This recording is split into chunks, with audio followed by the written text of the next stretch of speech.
your mercy and all that you've done for me, hey, all I can do is stop and praise ya. When I think of your mercy and all that you've done for me, all I can do is stop and praise ya, praise ya, hey, praise ya. We really gotta stop like praise ya.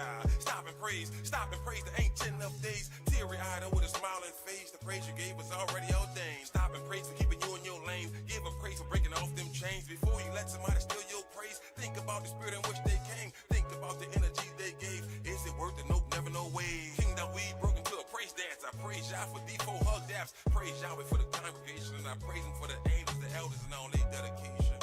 See this truth, it'll cut you, heal you, it'll make or break you. It's a spiritual walk, it's a spiritual ride. Just don't despise the chastisement when you get chastised. You a son, not a bastard, right? You gon' get chastised. It's a spiritual ride, just vibe. Yeah, just vibe. We gon' ride. All praises to the Most High. When I think of your mercy and all that you've done for me, hey, all I can do is stop and praise ya. When I think of your mercy and all that you've done for me, all I can do is stop and praise ya, praise ya, hey, praise ya. Mercy on you, mercy on me. They say the truth has set you free. See prophecy been fulfilled for real. Now what the deal? We giving praise to the God of Israel. Cause it's real out here. People get killed out here. They robbing still out here. It's getting hard out here. The love of many wax cold from what I hear. But we backed by the Most High, so who shall you feel? You gotta be bold and righteous to live. The flesh is seething and wicked. Sin deceiving is vicious. Repentance needed to fix it. His mercy too exquisite to miss it. Just receive the listen. Let's stick to the mission. Believe and receive his blessing. You see, blessings come from above. None of us deserve it. None of us is worthy. But we praise y'all for his mercy.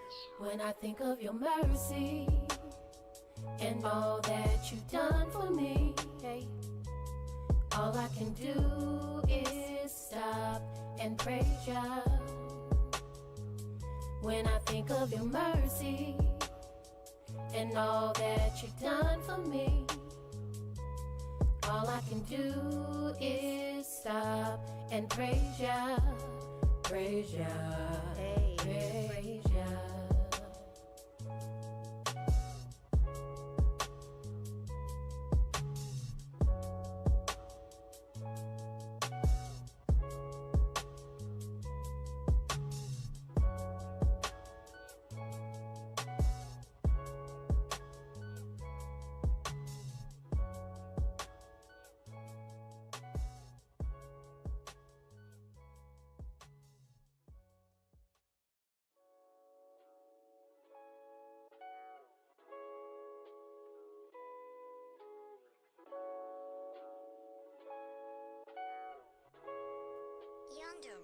When I think of your mercy and all that you've done for me, hey, all I can do is stop and praise ya. When I think of your mercy and all that you've done for me, all I can do is stop and praise ya, praise ya, hey, praise ya. We really gotta stop like praise ya. Stop and praise the ancient of days. Teary-eyed and with a smiling face, the praise you gave was already ordained. Stop and praise for keeping you in your lane. Give a praise for breaking off them chains. Before you let somebody steal your praise, think about the spirit in which they came. Think about the energy they gave. Is it worth it? Nope, never, no way. Kingdom we broke into a praise dance. I praise y'all for D4 hug daps. Praise Yahweh for the congregation, and I praise him for the angels, the elders, and all their dedication. See this truth, it'll cut you, heal you, it'll make or break you.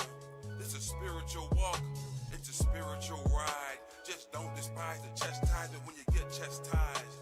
You a son, not a bastard, right? You gon' get chastised. It's a spiritual ride.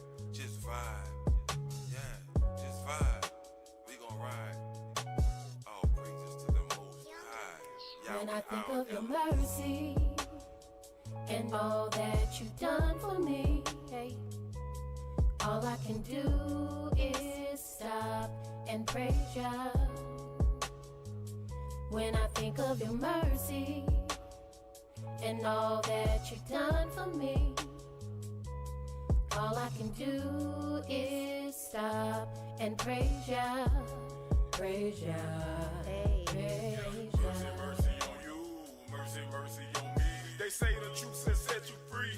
See prophecy been fulfilled for real. Now what the deal? We giving praise to the God of Yisrael, cause it's real out here. People get killed out here. They robbing still out here. It's getting hard out here. The love of many wax cold from what I hear. But we back by the Most High, so who shall you feel? You gotta be bold and righteous to live. The flesh is seething and wicked. Sin deceiving is vicious. Repentance needed to fix it. His mercy too exquisite to miss it. Just proceed to listen. Let's stick to the mission. Believe and receive his blessing. You see, blessings come from above. None of us deserve it. None of us is worthy. But we praise y'all for his mercy. When I think of your mercy and all that you've done for me, hey, all I can do is stop and praise ya. When I think of your mercy and all that you've done for me, all I can do is stop and praise ya. Praise ya. Praise ya.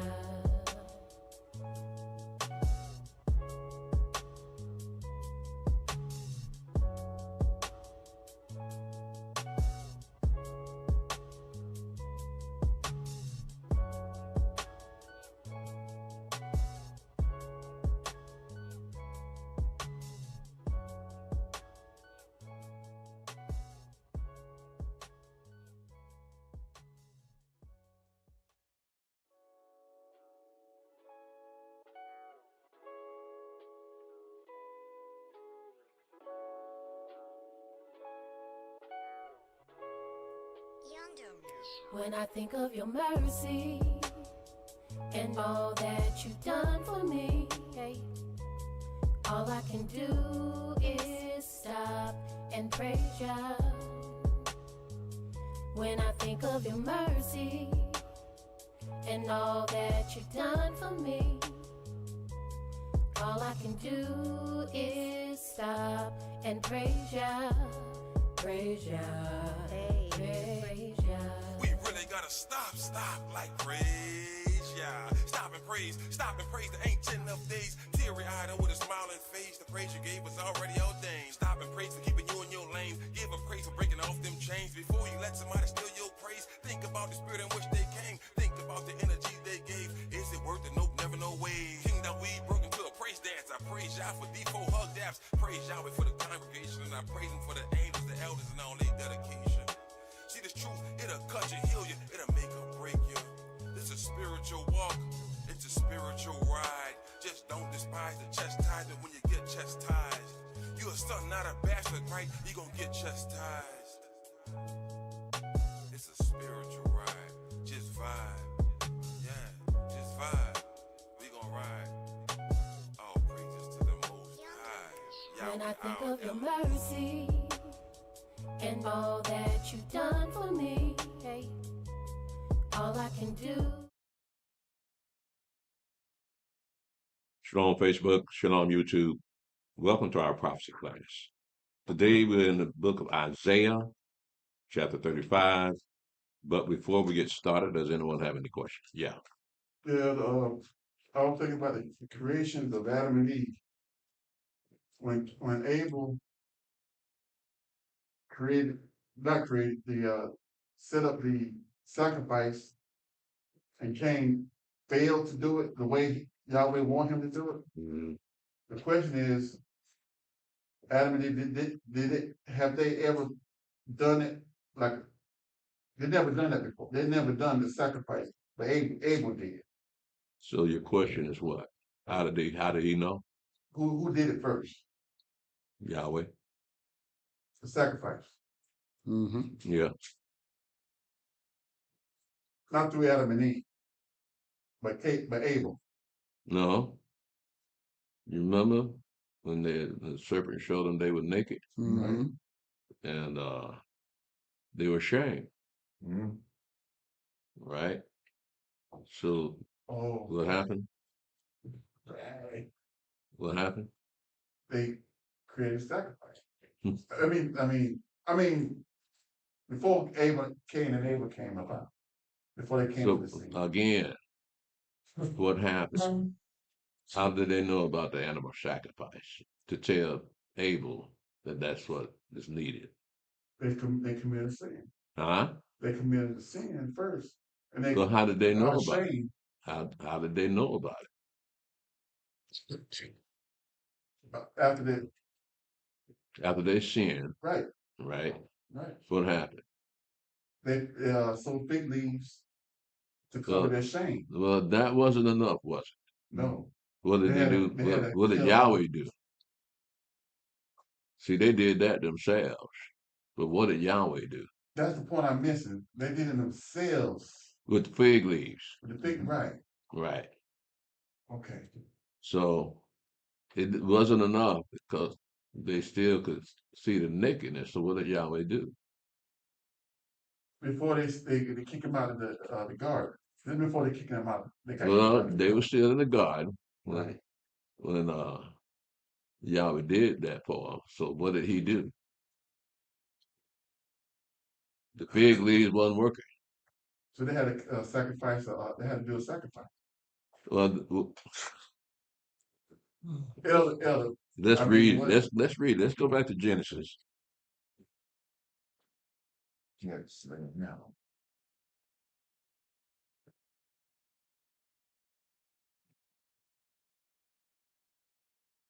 Genesis chapter 3.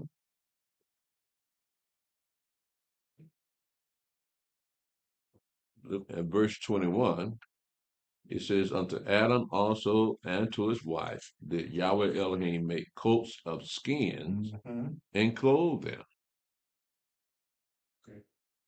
So how did they get the coats of skin? They killed the animal. They had to kill an animal, right? Take that skin off of him and put it around Adam and Eve.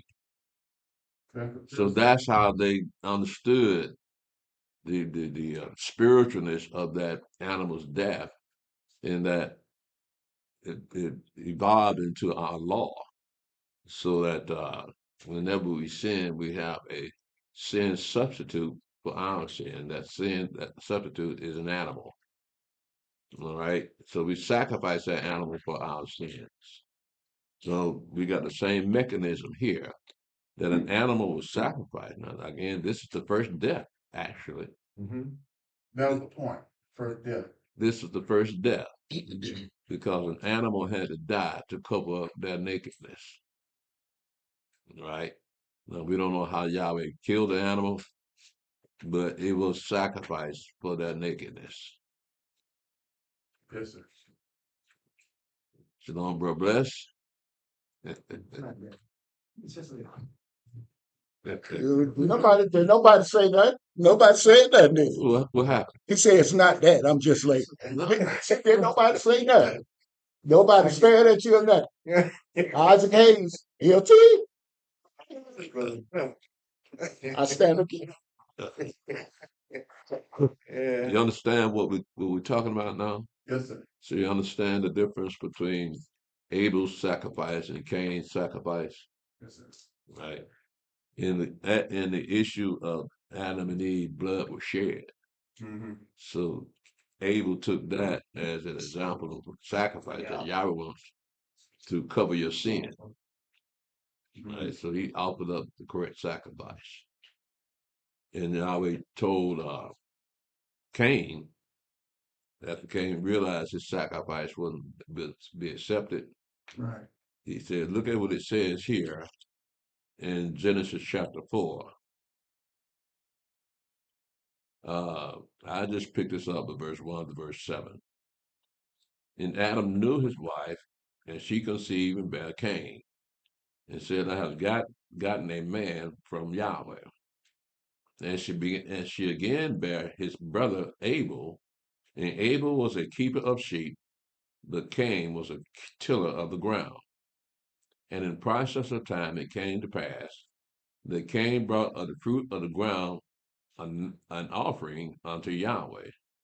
And Abel, he also brought a firstling of his flock and of the fat thereof, and Yahweh had respect unto Abel and to his offering. But unto Cain and to his offering he had no respect. And Cain was very wroth, and his countenance fell. And Yahweh said unto Cain, why art thou wroth? And why is thy countenance fallen? If thou doest well, shalt thou not be accepted? And if thou doest not well, sin lieth at the door. And unto thee shall be his desire, and thou shalt rule over him. What he's saying is that you have a sin sacrifice at the door. All you have to do is sacrifice that sin sacrifice. Talking about a sheep. Take that and sacrifice for your sin. So that's why that's when you look at Abel's sacrifice and Cain's sacrifice. Abel's sacrifice was accepted and Cain wasn't, and Yahweh told him, well, this way I want you to do it. Bring me the same sacrifice that your brother Abel gave me. Don't bring me no vegetables. Right. Okay? So you have enough. He said, when he says sin lieth at the door, he's talking about the sin sacrifice lying at the door. Bring me that. And that'll be acceptable to me. Okay? Yeah, I man. have two questions about that. One I've been wanting to ask for a minute, but so Cain, what he should have did, because he was a tiller of the ground, he should have bought a sacrifice from his brother, pretty much, because he was a tiller of the ground. He didn't have access to sheep because his brother was the sheep man. He was the ground man. You know? Right. So that's what he should have done, right? Yeah, the thing about that also, if you notice, it said in verse 4, it says, and Abel, he also brought of the firstlings of his flock and of the fat thereof. And Yahweh had respect unto Abel and to his offering. So, That's part of my second question. okay. Okay. Well, where it says he brought the firstlings of the flock, that's like the firstborn, you know what I mean, whatever. Well, it's part of the law. But with Cain, you hear first fruits throughout the scripture. It doesn't say first fruits for him. So Right. he brought the first, he probably brought the best of the vegetables. That would have helped him a little bit because it doesn't say he brought the first. You know what I mean? Like with Cain, like Abraham, he brought the firstlings of the flock, like, you know, the firstborn, whatever, you know what I mean? But with Cain, it doesn't say even the ground, it doesn't say he offered the first. He just offered what he wanted to offer, you know what I mean? Yeah. So does that have something to do with it also as well? Not, he could have bought a sheep from Abel, but he also didn't bring, and even though he brought vegetables, he didn't bring the first, the best of the vegetables. Right. That might have to, do you think that has something to do Right. with it too? That's right, because Abel knew better. Mm-hmm. And he had, when he said firstlings, that's a lot of sheep. Right. So he probably had more left over that Cain could have got. Right. So again, that's what Yahweh's looking for. The blood and the fat of that sheep to cover your sin, cover Abel's sins, whatever they were. Elder. Now, what I see in that, correct me if I'm wrong. Even though Cain brought up the fruit of the ground, but at that time, the ground was cursed. Am I wrong or right? The ground was what? The ground Cursed? cursed, yeah. Yeah. Yeah. And the ground was cursed. So he actually brought a curse. Huh? Well, you really can't look at it that way, Elder. I mean, if that being the case, uh, death was already in the earth at that time, Right. right? So just because the ground was cursed, nevertheless, Adam lived now 130 years. All right. So it couldn't have been that cursed. but he lived 930 years. But yet on the same token, he had to his duties was the toil of ground. Well, yeah, that's Yeah, true. all right. Yeah, well, he still lived 930 Yeah, years. So yeah, yeah, it couldn't have been that bad. yeah. Yeah, it was hard work. Oh. Yeah, but you know, he lived 930 years. That's all I'm saying. Mhm. Right. So So he so ate. so basically, that's that 3 scores and 10, which actually appointed unto us 3 scores and 10 by reason of strength 4 scores. So that's the limit of our lifespan. Well, yeah, but it's not like once you hit 70, you're gonna die. Yeah, but everything And after you'll be in 70, trouble. everything after 70 is a blessing. Yeah. Yeah, yeah. Praise Yahweh. Okay. That it? Yeah, I'm finished with it. Anyone else have any questions? I think I want to know. Of course. And Deuteronomy 23:7. What? Deuteronomy? Deuteronomy, yes, sir.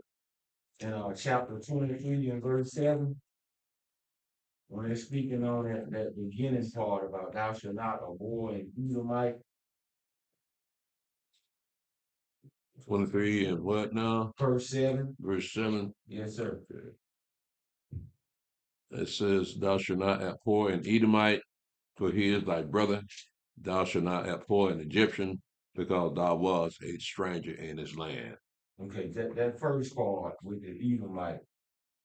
Uh it's certain things like I be seeing that they do, like Deke sent out a video, and I looked at that video, I'm like, I mean, I don't know what else you can do or how else to feel about something like that.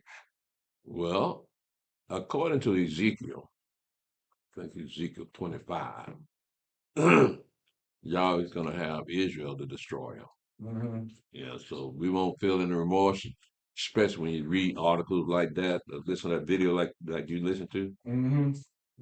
How can you feel sorry for people to do stuff like that? No, you don't. Yeah, so there'll be the whole world will rejoice. Yeah. Because they couldn't really speak out. So these, well, like I said in my sermon yesterday, they're gangs Mm-hmm. and they're murderers. So they got people in fear. Yeah. So yeah. Shalom here. How you doing, man? So they'll be glad once they're gotten rid of, and the world can have peace. But yeah, you're not gonna feel any remorse killing these people. Okay. Yes. Yeah, no one's scared to even like they dirty laundry is out, and you know how they used to put out different things to try to scare people. No one's scared of them no more. No one, everybody just now got the history of these folks, and it's out there. They can't shut no one down, so they're on the island by themselves. They desperate. Well, yeah. As long as they got Trump, the United States, they ain't too desperate. Yeah, they got Mm-hmm. their sword is Yeah, they got the Congress hmm and they got all the seats of power, bro. yeah. Mm-hmm. So they do what they want to do. White folk ain't something against them. They say what? Edomite. You anti-Semitic, everybody back up. Yeah. But what I'm saying is that's not working no more. That's the biggest weapon they got. Well, It was working at some point in time to some extent, but now it's not even. It doesn't have as much hold or much staying power as it used to have. They got extortion now. Hmm. They got extortion now. Oh yeah. Because everybody been doing stuff they ain't got no business doing to begin with. They've been recording it, knowing that y'all finna do stuff y'all ain't got no business doing. When you have to sit down, they say now it's just extortion. Shut up and go extortion. I mean, that's what they got. Now that's what they really got, extortion. And they talking about that very hard. It's a big turnaround. I was telling somebody about Bobby Kennedy Jr. He said the government has scandalized us as a people forever. This government, as long as it's been in charge, talking about the president doing what? Scandalize us as a people. Who, black people? Yeah. You ain't talking about no whites. You talking about, yeah, blacks. Okay. Let's go ahead and get See, started. it's I all got a question from the class yesterday. From the class yesterday. We was in first what was that? First Samuel. When he's talking about Elkanah and Hannah. First Samuel. First Samuel. What chapter? Chapter 1. Chapter 1? Chapter 1 and chapter 2. Yeah. Was it First Samuel chapter 2? It's First Samuel. It started First Samuel chapter 1, I think. Okay. Now So we're talking about the vow that Hannah made to Yahweh, I'm right? talking about the relationship between the two wives. Uh-huh. It used the word adversary. So it was like, I remember you saying that, the first wife has to choose the second wife. But it looked like in this case, whoever was the first wife, there wasn't, it was no agreements to the marriage because, they used the word adversary. Every time we hear the word adversary, we talk about Satan. You know what I mean? So it's like they never got along from the beginning, it seems like. You know what I mean? Like, it's like definitely just, okay, I'm going to marry somebody else. And I don't need your permission, because they're like they never got along. You see what I'm saying? When they use that question word, they use adversary. They use, whatever, I forget her name. What's her name? Chapter 1, verse, let's see here. Phanuel. Peninnah. Phanuel was, they never got along from the beginning. Her and Hannah never got along from the beginning. It seems like, it doesn't say, but You know why? because they were adversary. Do you know why they didn't get along? What was that? The same reason Leah and Rachel didn't get along. Right. Because of the children. Didn't get along. You know why? Because one had children and the other didn't. See, like I said, that was the epitome of a woman's desire is to give that man children. And if you can't give that man children, then you get an enemy. We read that in Luke yesterday, chapter 1, that Elizabeth found out that she was pregnant. She said, now my reproach has been taken off of me. That's right. Right? So that's why she was an adversary to Hannah, because she couldn't give her husband children. Right? Now, so therefore, how she deal with Hannah is making her feel like she's a reproach. Yeah, no woman wants to feel that way. So she took her to Yahweh, right? So Yahweh blessed her, but you still got the same. That's what happens when you're in a polygamous relationship. Them women in competition with one another, and they want to see who can do better than the other. So you look again, we got Leah and Rachel. Leah was dropping babies all over the place, and Rachel couldn't bust a grape. Got mad at Yaakov. So, but nevertheless, Yahweh still talking to her. She finally started to have a couple of children. But that's the same situation here. They just you look at also Hagar That's right. and Sarah. Mm-hmm. Hagar was mocking Sarah because Sarah couldn't have any children. And this is the first time that a woman confessed that she was wrong. Sarah went to Abraham and said, "My wrong be upon you. Clean this mess up, huh? Clean this mess up." Mm-hmm. Right? Because that was her idea. Right. Right? I want to go to my maid servant Hagar and make her pregnant. That was her idea. Then Hagar mocking her, said, "I'm pregnant, you ain't." Well, that pissed her off. Said, "I'm taking this to my husband and see what he can do about it."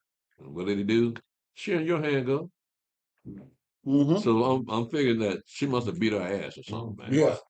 Say she did hardly with her. Yeah, yeah. It don't really. You don't really get that, but it was enough to make her run away. Yeah, she ran away. Yeah. So filthy. Yeah. So that's the issue with the polygamous marriage. So them brothers that read up in Isaiah chapter 4 and said 7 women can go to one man. Let us take your name, we make our own clothes, cook our own food, just let us take out your name to take away our reproach. So in the kingdom, it will be a reproach unto a woman not to be married. So with the approach, all the women will have to start having children. So they wouldn't have it just to approach the name, or also approach the children too. But the approach would be name and children. So would it just be the name, would just be the name and children. The man and the I church. told the name, it's like the approach. You need the man's name. That take this approach, but with the relationships we just talked about. Also, there's children, so they would have to have children too to take away their reproach of being childless as well, right? Mm-hmm. So that man would have to have children with all the women, would he? Yeah, well, I'm that's asking, I'm asking. I believe what you're describing is Yaakov's situation with them and them two handmaids along with his two wives. They had a bunch of children together. But the only problem they had with one another is Joseph.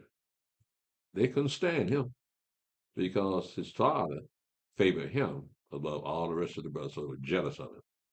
He called that sibling rivalry. Yeah, is that what you were? No, so even though women say we get our own food, our own clothes, so to take away our reproach, the reproach is all at that point it's a name, but with Hannah and Peninnah, with Sharon and Hagar, with Leah and Leah, or Rachel and Leah, it's like it's also children involved with the word reproach.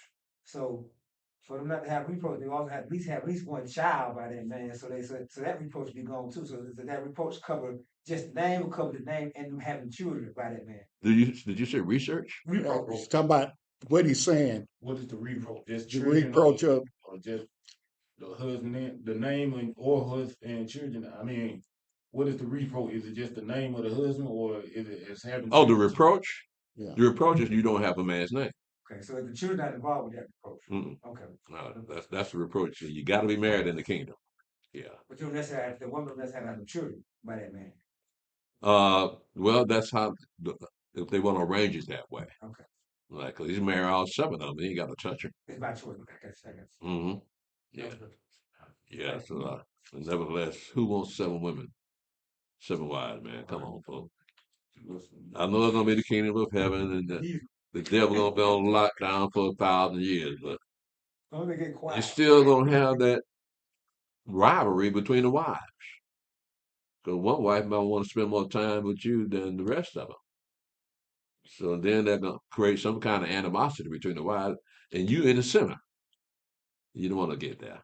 The one that talks the less get the most time. They did what? The one that talks the less get the most time. Well, that's up to you. I mean, have multiple wives. That's really just to fulfill man's lust, right? um. Especially over you. Well, again, first of all, he has to marry one wife first, right? So with that, he could get permission to marry someone else or have some concubines, but has to have permission from his first wife. Right. Now, if she don't want that, he can't do it. Right. Right. But like you were saying, why would you want to have multiple wives? Yeah. That's the thing. Yeah. It just really to fulfill lust. Yeah, basically. But I'm looking at King David, bro. Look at all them wives he had and all them children he had. What? When did he have time for that? The man was on the run. He either fight Philistines. Absalom was out there. Yeah. He wasn't a very good father, was he? No, he wasn't a good father, but he's still a man after Yahweh's own heart. So that don't mean you're gonna be a good father. Well, in case of any man, just like the elder you replaced, he admitted I wasn't a good father Yeah. because he made a covenant that everybody walked through that door, he was going to teach them. So he really didn't have time for a family. Yeah. Yeah. Yeah. And I see why you like you are. You're not married. No. And you just giving all your time to Yahweh. That's exactly the way Yahweh got it set up. Yeah. Yeah. I see what Ed said about the lust part, but I just look back on like with my grandfather out in the country, and some of the men out there, they wanted a lot of sons to help work in fields, and it was more like my sons help work for me, and it helped build what we got going on, what I mean? So they want a lot of children, and sometimes one woman can't give you all the children, and you just like 'cause in this day and time we don't really need that because everybody work for themselves, but back then it was a family thing. You need go work this field, help with this, help with that, help with that. The more sons you had, the more as you get older, you got a family of men that can help you. You know what I mean?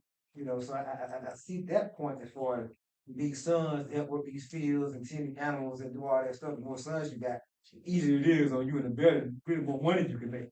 You know what I mean? Well, true, but you got to feed them Right. and clothe them. Right. Now with But it pays off when they get older. Start getting older, to help you work. You know what I mean? so what now? It's like a future investment. It pays off when they get older and they help you work. And you know what I mean? Yeah. It's family thing. Yeah, well, that's the way they used to do it in the old days. My grandparents, I think they had about 9 children and my other grandparents had close to that number too. Right. But they all came from one woman, not like Yaakov with 4 women having 12 sons and the rest daughters. But nevertheless, big families were normal back in those days. Back in the 40s and 50s, big families, man, they would had sons all over the place. So and there was nothing. Uh, there was very little technology back in those days. So, like you say, they get out there in that field, the boys get out in that field, plow that field, right? And the daughters would go out in the garden, pick the garden, whatever they have to do. So that they had they were useful to keep the family fed and clothed. So having our children, yeah, that was a blessing. My thing is that all these children uh, came from one woman, and I find that amazing. Can they do that today? Not legitimately, because they'll have 5 or 6 different men having children by them. Now, if they had just one man, that would be legit. But you see the capability of these sisters to have a lot of children. Uh, they're built for it, but they're going about it all wrong. Yeah. Okay. Does anyone else have any questions? Yes. And the What now? in Genesis, Genesis yes, chapter 3, chapter 3. 21. We just went over it.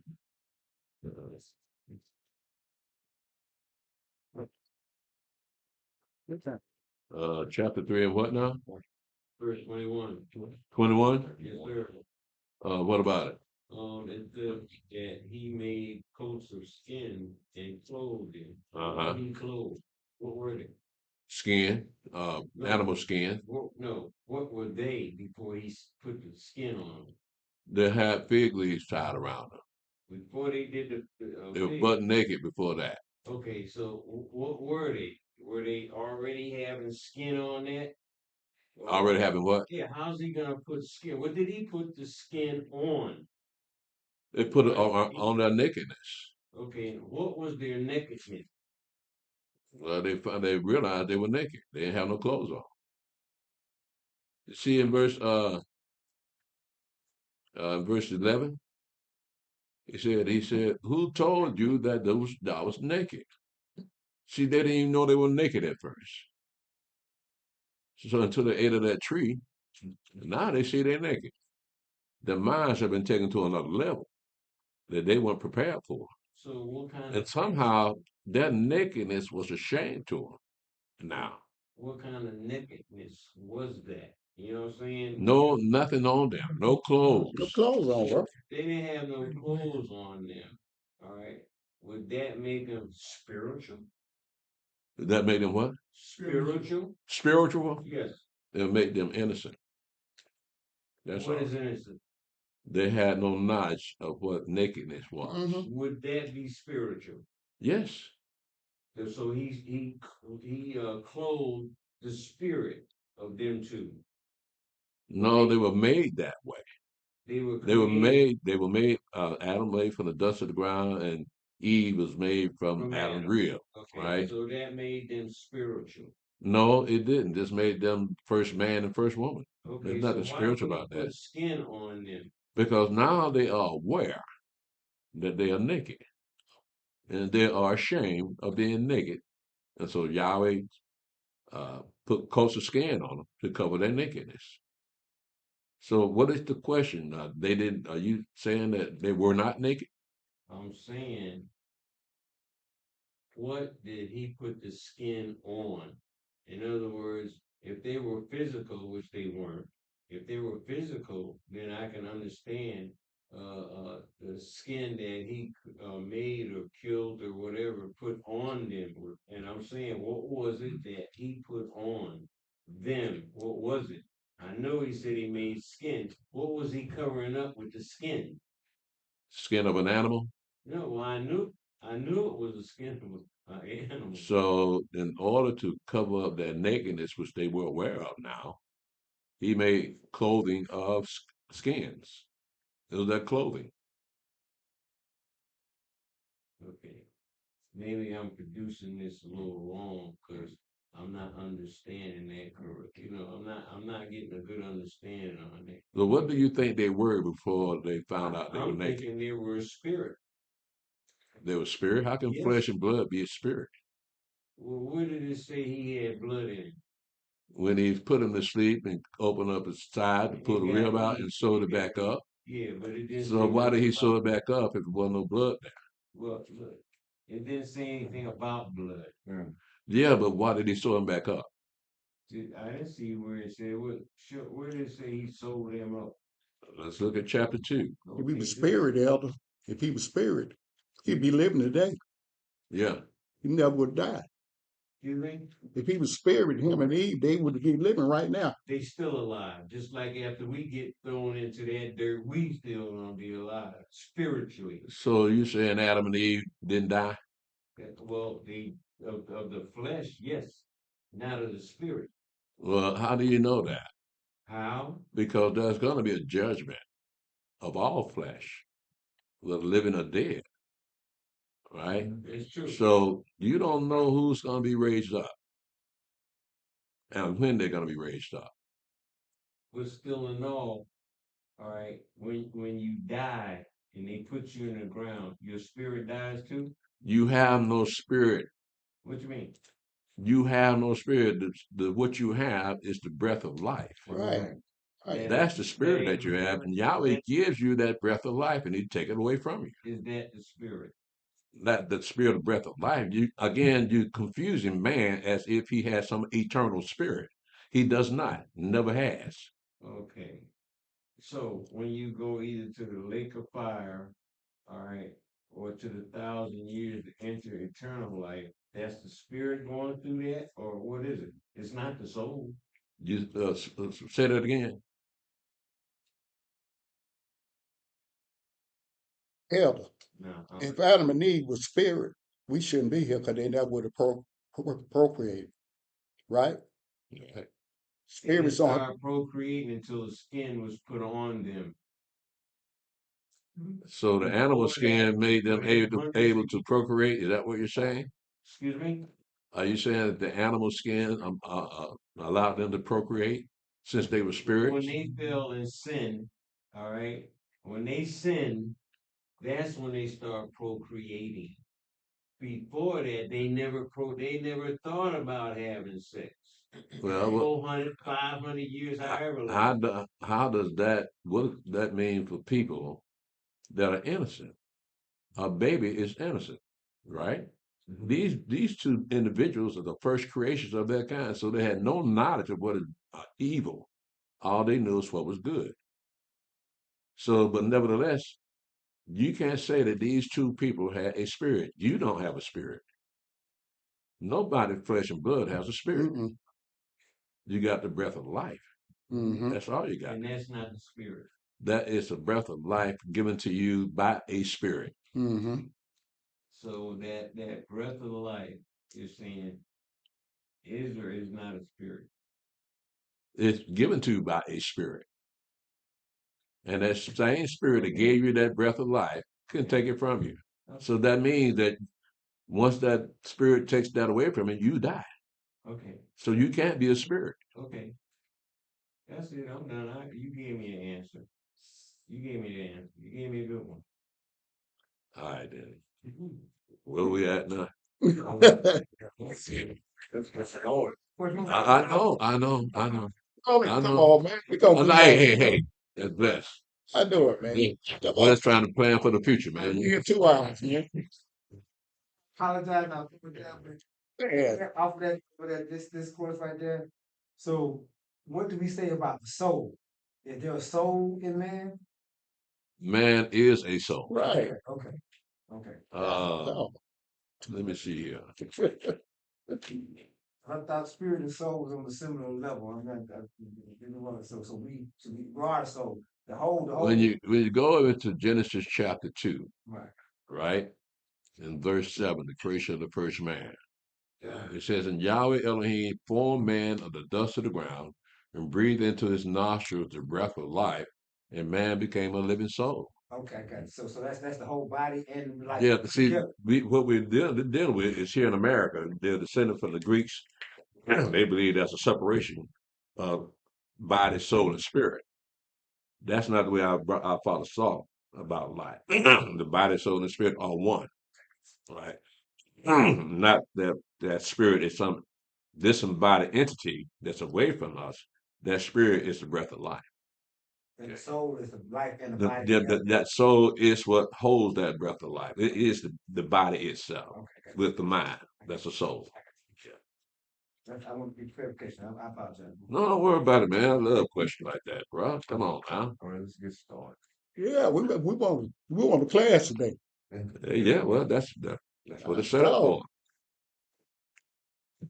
Let's go ahead and get started. I think we are in Isaiah yeah. We get on something right here. We just chew on 35. Well, there. I opened that door up, didn't I? Yeah. I said, "Do you have any questions before we get started?" 2 hours later, still asking questions. Gnawing on the bone.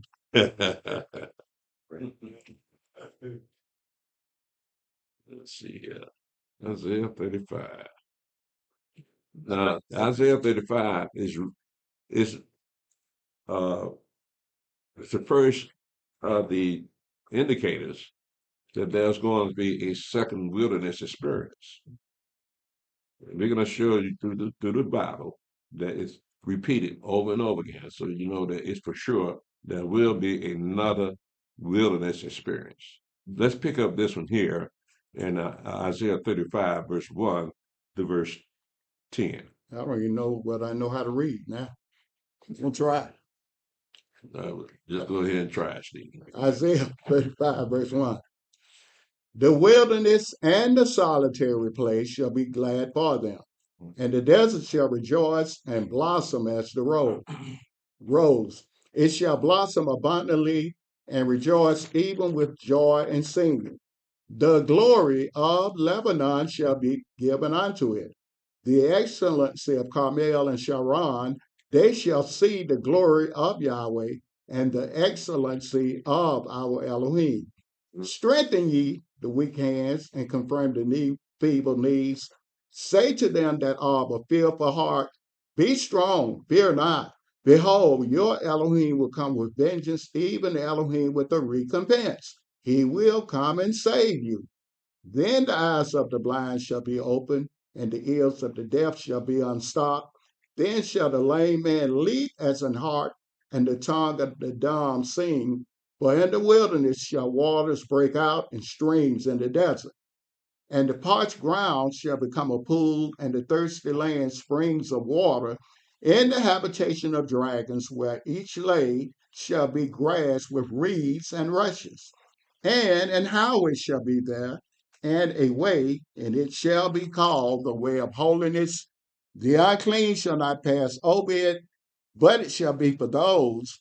The wayfaring men, though fools, shall not err therein.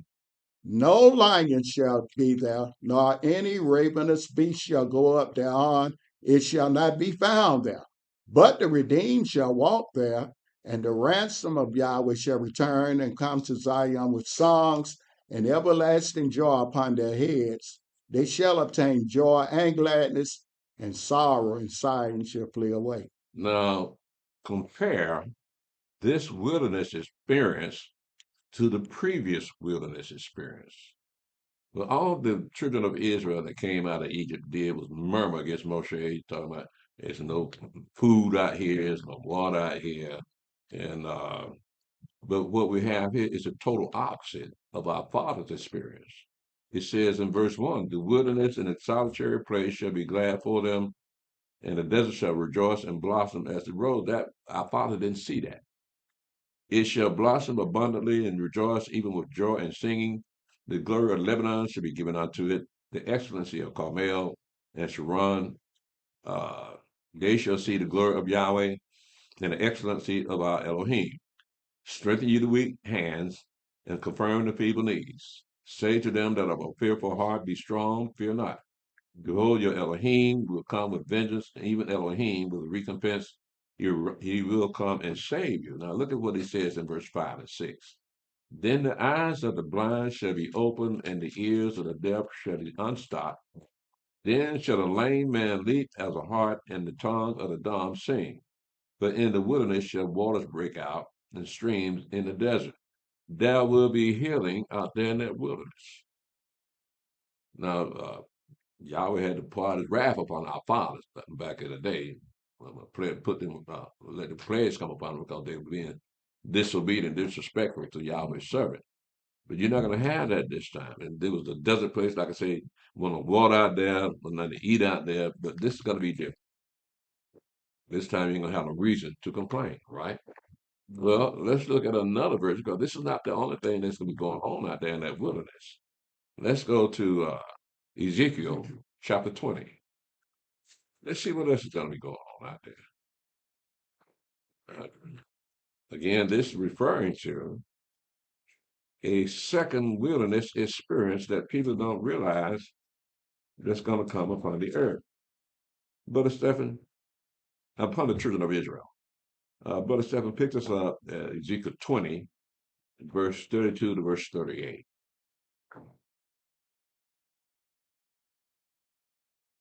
Ezekiel chapter 20, verse 32. And that which cometh into your mind shall not be at all that you say, we will be as the heathen, as the families of the countries, to serve wood and stone. As I live, saith the Adonai Elohim, surely with a mighty hand and with a stretched out arm and with fury poured out will I rule over you. And I will bring you out from the people and will gather you out of the countries wherein you are scattered with a mighty hand and with a stretched out arm and with fury poured out. So two things are happening here. In verse 33, he says, As I live, said the Adonai Elohim, surely with a mighty hand and with a stretched out arm and fury poured out, will I rule over you. That would be where you are, where we are. You're going to do that while we're here in America, right? Then it says in verse 34, and I will bring you out from the people, will gather you out of the countries wherein you are scattered with a mighty hand, with a stretched out arm, and with fury poured out. That's the second time he's going to pour his spirit out on his people, yeah. Okay, with that first fury, it seems like it's gonna be poured out on us, you know, so we can obey what he wants to do, and then eventually get up out of here. But with that second fury, it seems like he's gonna pour it out on the places where we at, so it can help us get up out of here. That's how I'm kind of interpreting it. The first fury? The first fury poured out on us. Y'all gonna obey what I'm saying. Y'all finna start listening and heed what I'm saying. Y'all gonna feel my fury. But with the second fury in verse 34, it seems like he's gonna pour it out on the places that we at, so it can help us get up out of here. Like it's pouring on everything that's around us, so we can help us get out. That's how I'm looking at it. Am I correct? Well, you look at first of all, when you look at verse 32, I know the way the translator got this thing kind of divided, but verse 32 it describes us in these days. It says, "And that which cometh into your mind shall not be at all that you say we will be as the heathen, as the families of the countries, to serve wood and stone, to serve other gods." Right. So that's a mindset of black people today. In verse 33, it says, As I live, said Adonai Elohim, surely with a mighty hand, with a stretched out arm, and with fury poured out, will I rule over you. That will be what will get us up out of here. Right? And as verse 34, and I will bring you out. Now that'll be the second Exodus. And I will bring you out from the people, and will gather you out of the countries wherein you are scattered, with a mighty hand, with a stretched out arm, and fury poured out. Right? So that's us leaving. Egypt, yeah, I poured the fury out on Egypt. Yeah. Yeah. Well, I'm looking at 33 like that. Yeah. Only thing is, in 33, it's going to be upon us. And if anybody deserves that wrath, it's us. Because you see what we're doing out here, and we're just getting off into all kinds of craziness. And so Yahweh got to pour his wrath out while we're still here. And then continue to pour us out when he brings us out of here. Right? Yes, sir. Yeah, the scientists is watching Yellowstone. The scientists are doing what? They are watching Yellowstone. Watching Yellowstone? What's it doing? It's earthquakes are increasing, earth tremors, and it was a report of some murky water around Florida and off the coast of Georgia and Carolina, and they took some samples of that water, and what they found was volcanic material in that water.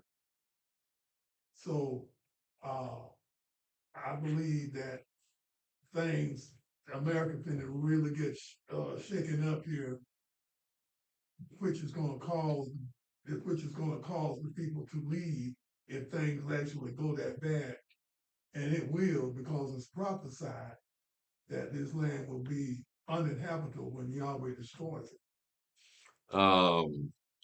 You're referring to that caldera, aren't you? Yeah. Yeah, they say that if that thing go off, it's going to affect about 75% of this country. Yeah. Wow. They said, yeah. That's how powerful it is. Yeah, it's pretty big, and it's starting to roil, starting to bubble. Yeah. Like you say. Now, I hadn't heard about the water turning murky in Florida, and where else did they say? Florida and off the coast of South Carolina. The coast of South Carolina. Now, how is that connected to that caldera? Well, I'm not saying it's connected to the caldera. It was just something that was recently discovered, and it got reported on the internet. So, on the coast of on the East Coast, you got murky water that has volcanic ash in it or something. Not ash. It's the material that they discovered. That this water came in contact with some volcanic material somewhere. It was just in the water. The water was murky. We don't have any volcanoes here in America. The last one we had was St. Helens. Yeah, well, I'm just saying. But that ain't even a volcano. That was a mountain that blew up. Yeah, but leather did come out of it a little. But anyway, that is just watching the situation, and what else? And they starting to feel some tremors coming out of that other earthquake zone that that's here in the east. What do you call it? The New Madrid fault. Yeah. Well, that's in Tennessee, isn't it? It's in Tennessee. It affects several other states though. Yeah. So I think that thing went off one time Up under the a Mississippi few River. years ago.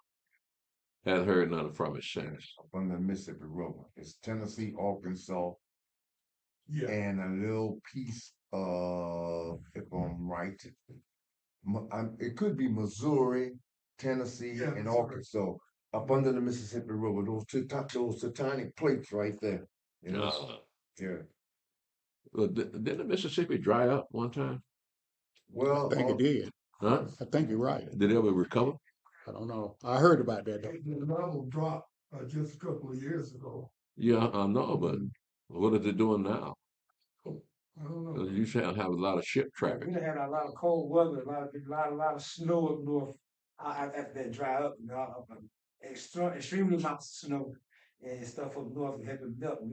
We done had a lot of cold weather down here, so all that extra snow melting has filled it back. So It's filled back up. It's all the way back up. The beach way trips can travel now. Still, all the snows are coming, all these extra blizzards. So they use HARP to help the river out. Well, I can't think of a better reason to leave. Because this place ain't gonna be here too much longer. They can be pristine. I want to leave. Huh? They can still be this country can be pristine. I still want to leave. Yeah, I guess you're gonna be there, bro. But let's continue, Brother Stephen. Pick it up where you left off.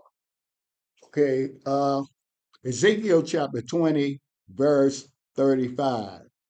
And I will bring you into the wilderness of the people, and there will I plead with you face to face. Like as I pleaded with your fathers in the wilderness of the land of Egypt, so will I plead with you, saith the Adonai Elohim. So how did he plead with our fathers? Right. Plagues? Right. Yeah. Plus that that 40-year journey out there in that wilderness, that was pleading with our fathers too, because they doubted he could bring us into the land. So let us stay out there 40 years. That was pleading with them too. But you would think that they would learn over and over again. But they never learned, so y'all would have to continue to plead with them. Yeah, go ahead, Brother Stetson. Ezekiel chapter 20, verse 37. And I will cause you to pass under the rod, and I will bring you into the bond of the covenant, and I will purge out from among you the rebels and them that transgress against me. I will bring them forth out of the country where they sojourn, and they shall not enter into the land of Israel, and you shall know that I am Yahweh. This has not happened yet. We're talking about a whole lot of people leaving America and going to a place that nobody knows where they'll be, because by that time, all communication will be shut down.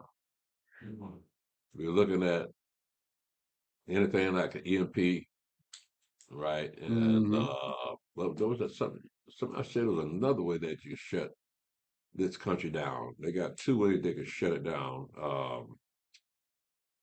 Those people that break into your website or breaking crack. Yeah, those people can shut this place down too. So so it's just a matter of time.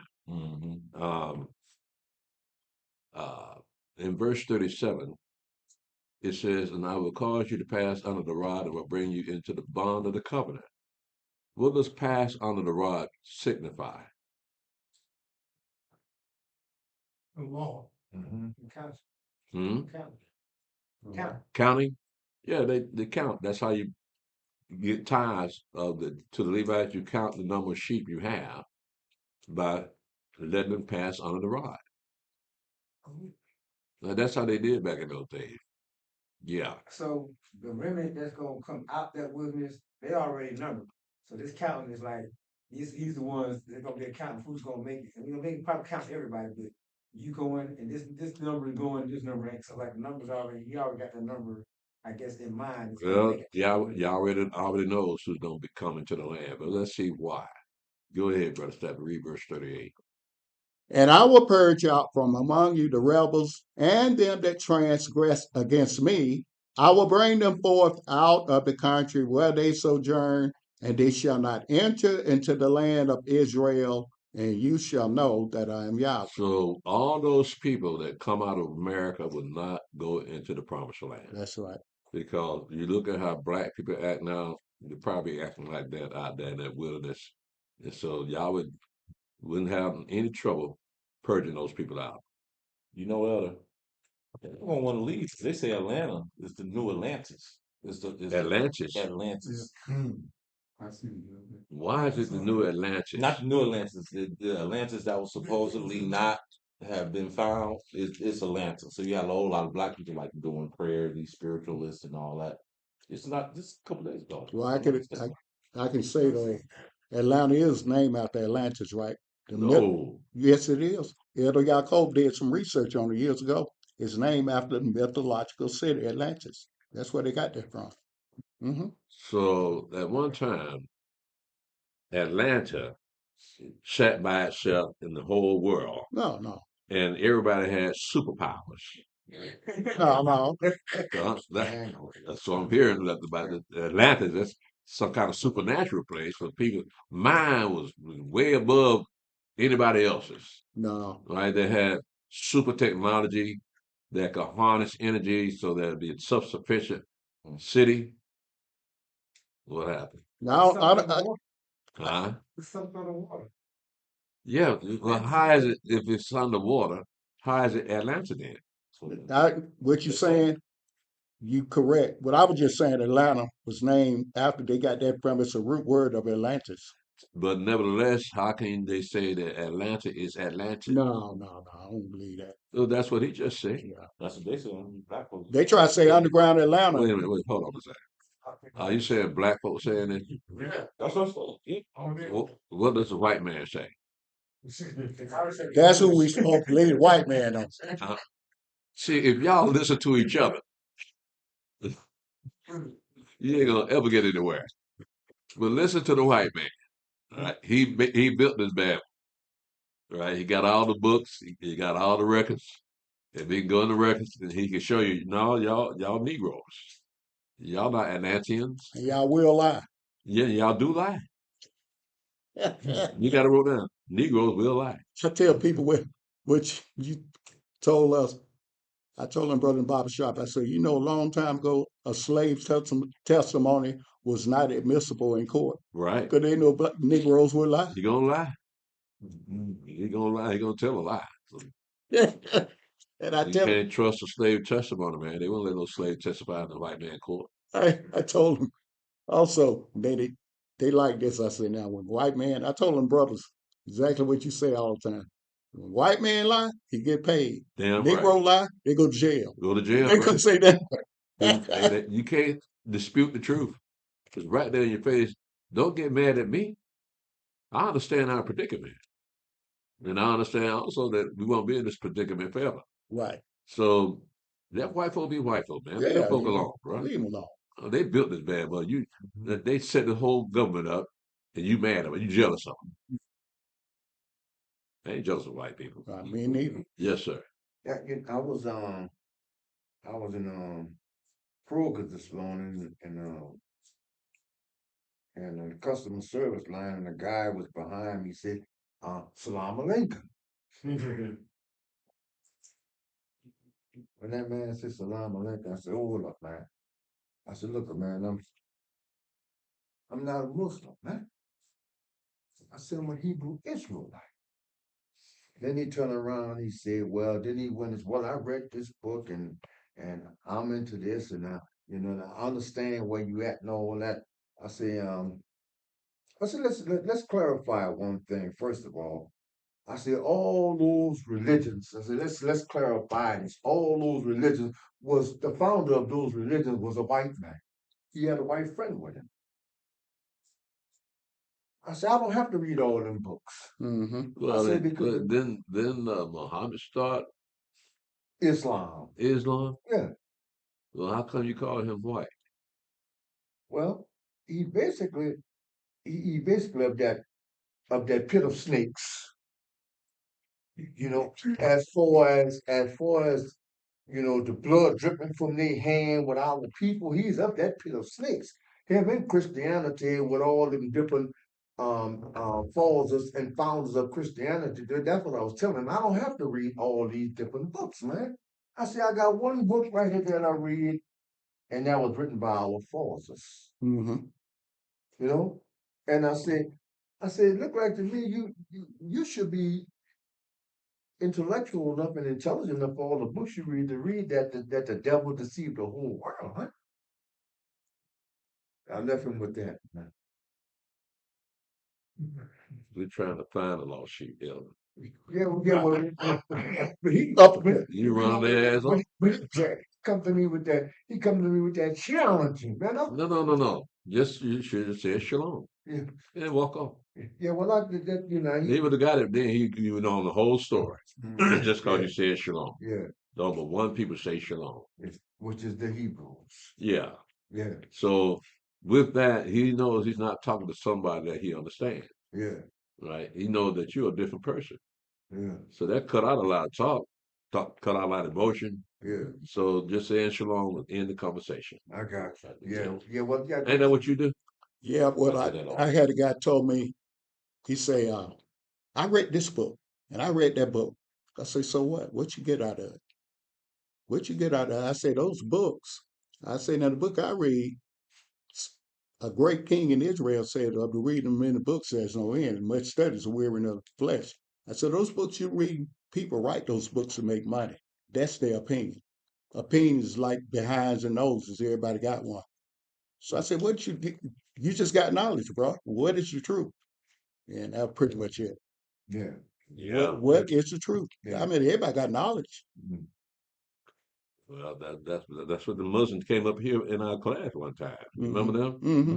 They, Yeah, you they know, I remember they admitted that they just came here for knowledge. knowledge. Yeah, All men got knowledge. yeah. That's what you do with it. But let's go now. Again, we see there's going to be a purging out there in that wilderness. It's still referencing Isaiah 35 when it first speaks of the wilderness experience. There's going to be another wilderness experience, is letting you know. Let's go to Hosea chapter 2 and look at another vision of the wilderness. Mm-hmm.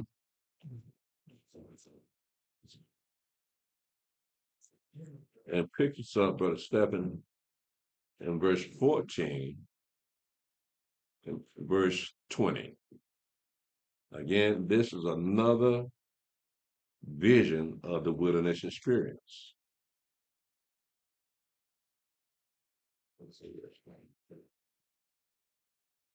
Remember in the last in chapter 20 of Ezekiel, he said he's gonna cause you to pass on the rod and bring you to the bond of the covenant. Yes, sir. Remember that? Let's read a little bit more about that covenant. Go ahead, Brother Stephen. Hosea chapter 2, verse 14. Therefore, behold, I will allure her and bring her into the wilderness and speak comfortably unto her. And I will give her her vineyards from thence, and the valley of Achor for a door of hope.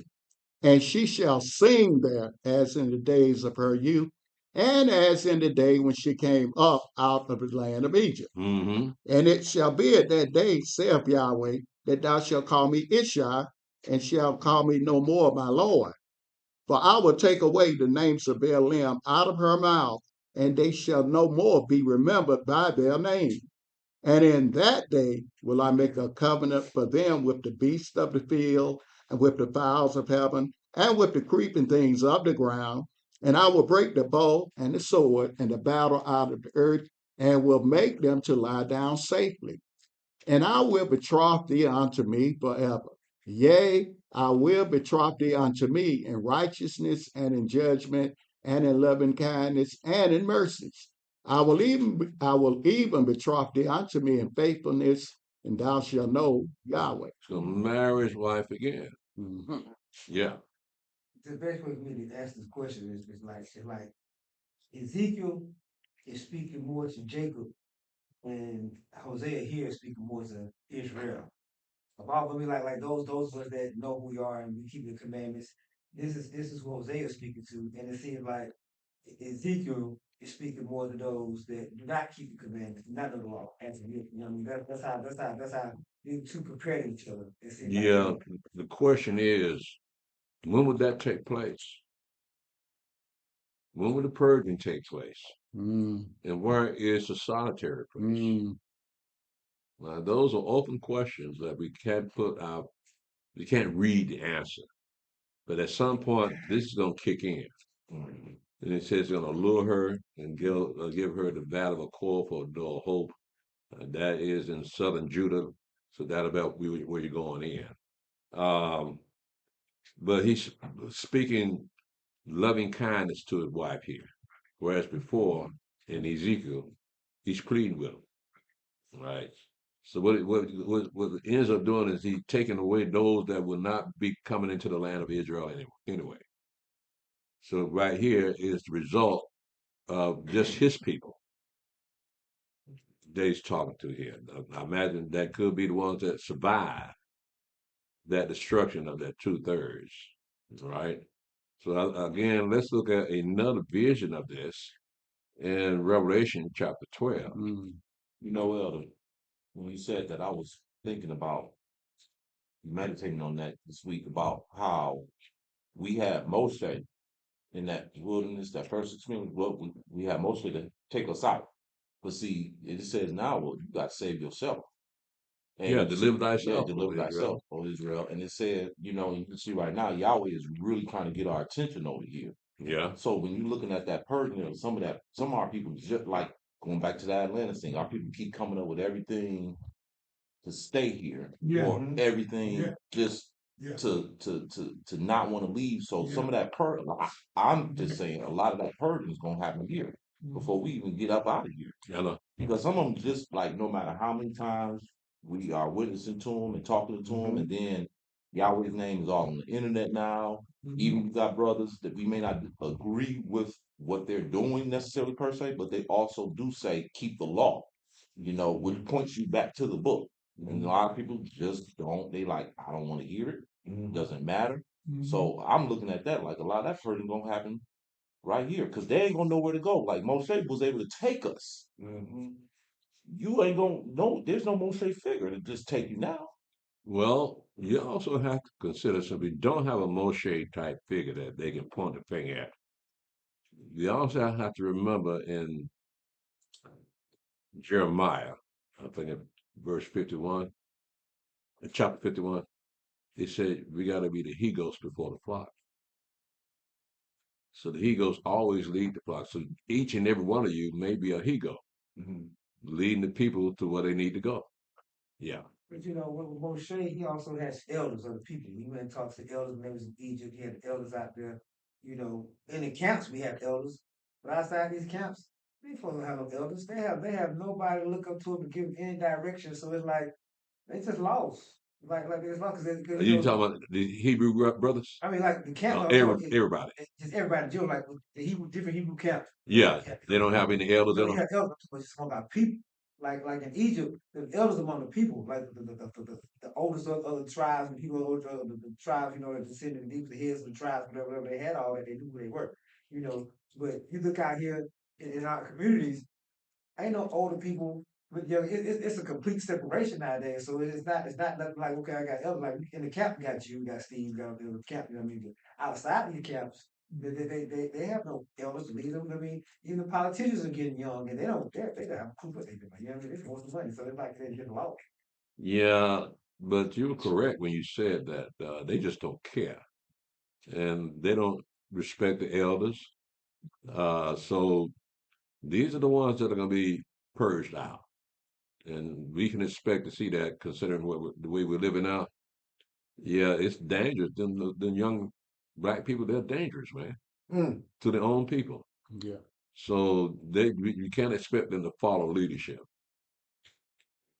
They're just gangster as they eat all those other people. So what's going to come of that? I can't tell you. Just hope you don't be on the same boat with them. But we got some guys up here in this camp. They say black people don't pose a threat to each other. They believe that. They actually believe that. Say that stuff on television is something that's an illusion. That's not happening. Stuff you Oh, see. so they just made it up. Yeah. That's why we got The news makes up the news about black people. all you gotta do is ride around Atlanta. You can see crime tape where something happened, right? Yeah, Laying down on the sidewalk and steal around houses. yeah. Well, such and such thing. Well, they do this, but that's not really us. I said, brother, we got it right here in the book. I said, Yahweh kicked us out of the land because the land's soaked with blood. But they got that mindset that actually they are making us look like that. But I say, brother, I disagree with that. Well, we do make the headlines, though. I think so. Yeah, and the prison houses are testimony as who's breaking the law. Right. Right. So we're not about 13% of the population, but we got 50% people committing crime against each other. And the prison houses are full of us. Now, no doubt it's conspiratorial. They just want to get rid of us. But nevertheless, you don't have to fall for that trap just by not killing each other, not committing sin against each other. That's the whole issue. This is what happens when the children of Israel refuse to keep the commandments. Them curses come upon them, and will be a byword and a proverb and an astonishment among the nation. That's why, Yeah. because we're killing each other, and we make the news. If you didn't kill each other, you would make the news. Just to pick up something else, they say, "Well, they stealing now." Well, who don't steal? But nevertheless, they always got the camera on you, Mm-hmm. and you looking up at it with the money in your hand. So what do you think people are gonna say? So yeah, if anything, we deserve this. Yeah. So we don't have any kind of modesty, fear of anything. Just don't give a damn about nothing. So we make ourselves a reprobate before everybody in America. We don't want Let me get my brother here. Like for example, once a week, midnight on the parking lot, they have a car show. They make them. You can see donuts. the donuts all over behind the laundromat, and then so they do it about twice a week. But sometimes the DeKalb County, they be parked out there when they feel like it. They park there for about 2 or 3 hours, and nobody don't show up. I mean, they did it for themselves and they leave. But when they do that party stuff, then you don't see them. So the police are sitting out there watching them do donuts.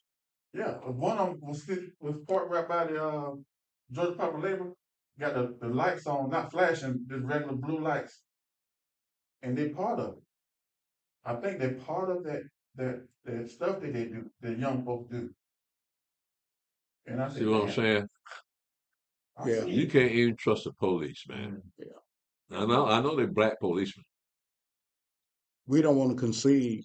The problem with us, we don't want to concede that we got problems within our communities. Right. But now this thing came full, it's been blown up since Trump did what he did in Washington, D.C. Now you got people in other cities saying we need that same thing. Right. And we talking about the citizens, not the politicians. They telling Trump, no. We don't want American troops on, we don't want military on American soil, right? Mm-hmm. But nonetheless, you got citizens saying now, I mean, people my age, old women, old men, say bring it on.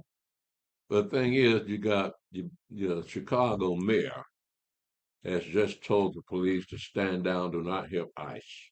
Wow. Yeah, Brandon something. Let me get him right. You know, I feel like what Elder Stephen is saying, you know, I look at it as it's a blessing for them brothers to feel that way and see that way because y'all is obviously protecting their minds, their lives from that. You know what I mean? Wish I could have that blessing because I see it every day. You know, we are violent. We are hurting each other. You know what I mean? Where I'm at, I'm seeing it. It's a regular basis. We are hurting each other. And they don't if answer buts about it. You know what I mean? And at the end of the day, the police, like, you know, there's only so much they can do. You know what I mean? But you know, as far as the military coming in, that might be us being stretched even thinner. You know what I mean? Because you all around the world got to come here to America, that's being stretched even thinner. So I mean, I guess that's part of prophecy too. I guess I'm not sure. What you have is the Democratic mayors of the blue cities. They don't want crime to stop. So they're fighting tooth and nail to keep Trump from coming up in there because they know Trump will clean it out.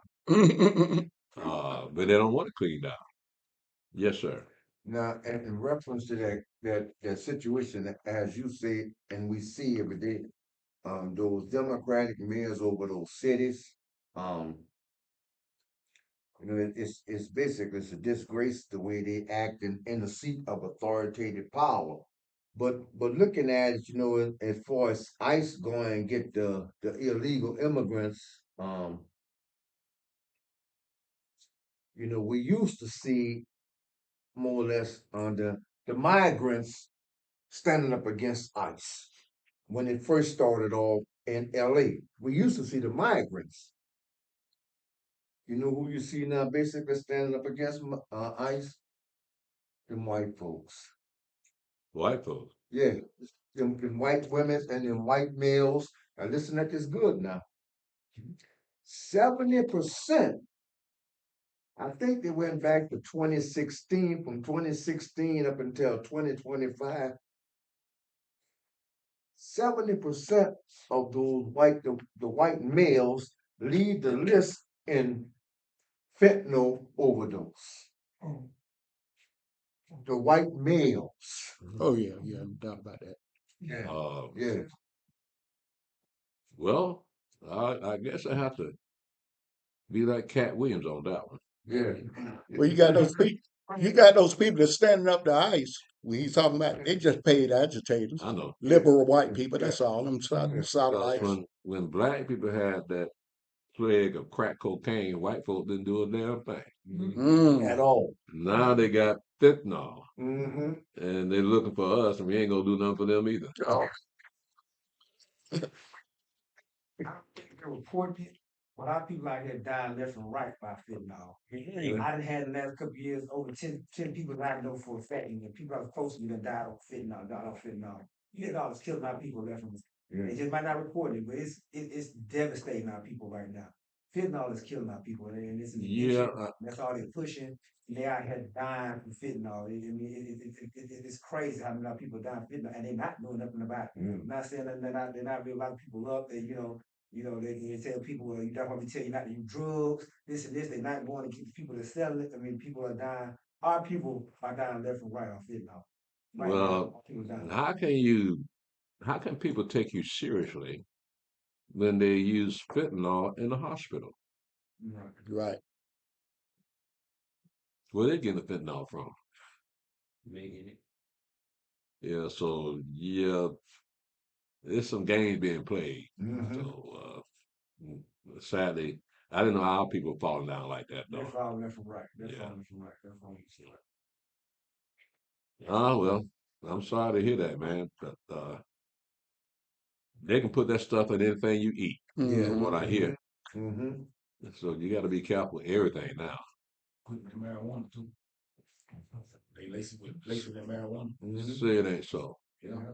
So you gotta be careful with that too. Mm-hmm. You might get one drug and you get fentanyl mixed in and it's killing you because you can't handle it. That's I think that happened to one of them apples. So I a year or two ago, one of them apples up in New York. He smoked marijuana and somebody had fentanyl in, and he died Wow. Where was this at? up in New York. Oh, in New York? Like a year or two ago, one of them apples. Oh, one of them actors? Yeah, with a black male apple. They get a read of frosty look, so they're like it's good, but it's fentanyl. Yeah, so you know what I mean. He ended up dying from it. They get the guy that sold it to him? Yeah, I think they call Okay. Let me ask y'all something. I know y'all got to go in the class. Those people that sitting, laying on the sidewalk with the mouth open, right? They on it. Is that stuff too? Yeah. That designer drug, whatever they call it. Yeah, that's it. They look like zombies. Yeah, that's that same thing. Yeah. Oh, Yeah, they just some of them just standing and Bent bent over. Yeah. Can't go nowhere. Just bent over. Or just laid out in the street. I saw that, man. That was scary. Yeah, I know. I know. Somebody doing something around here, bro. We didn't see that in the 60s, in the 70s. I mean, you had the heroin Right. addicts. But this year, we ain't never seen nothing like this. It's like an epidemic. All of them mostly white. Mm-hmm. Yeah. So, white folks, wake up. Just say no. Remember how y'all. That's what you told us. So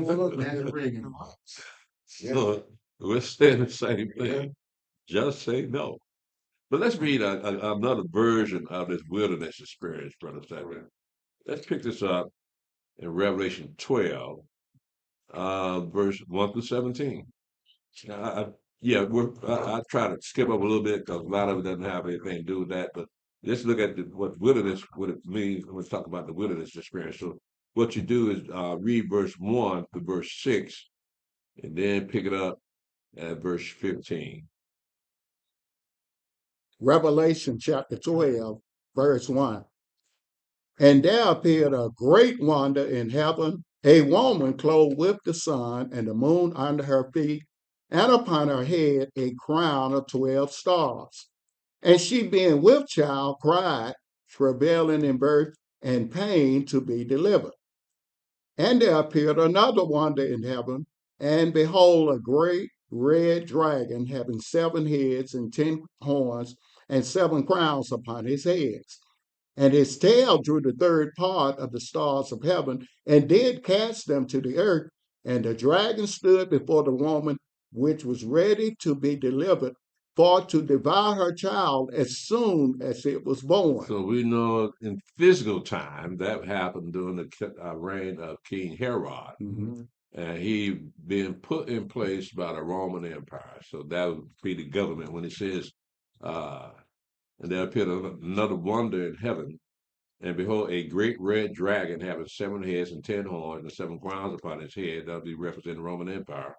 And his tail drew the third part of the stars of heaven and did cast them to the earth. And that would be those unclean spirits that the Mashiach encountered and those demonic possessions.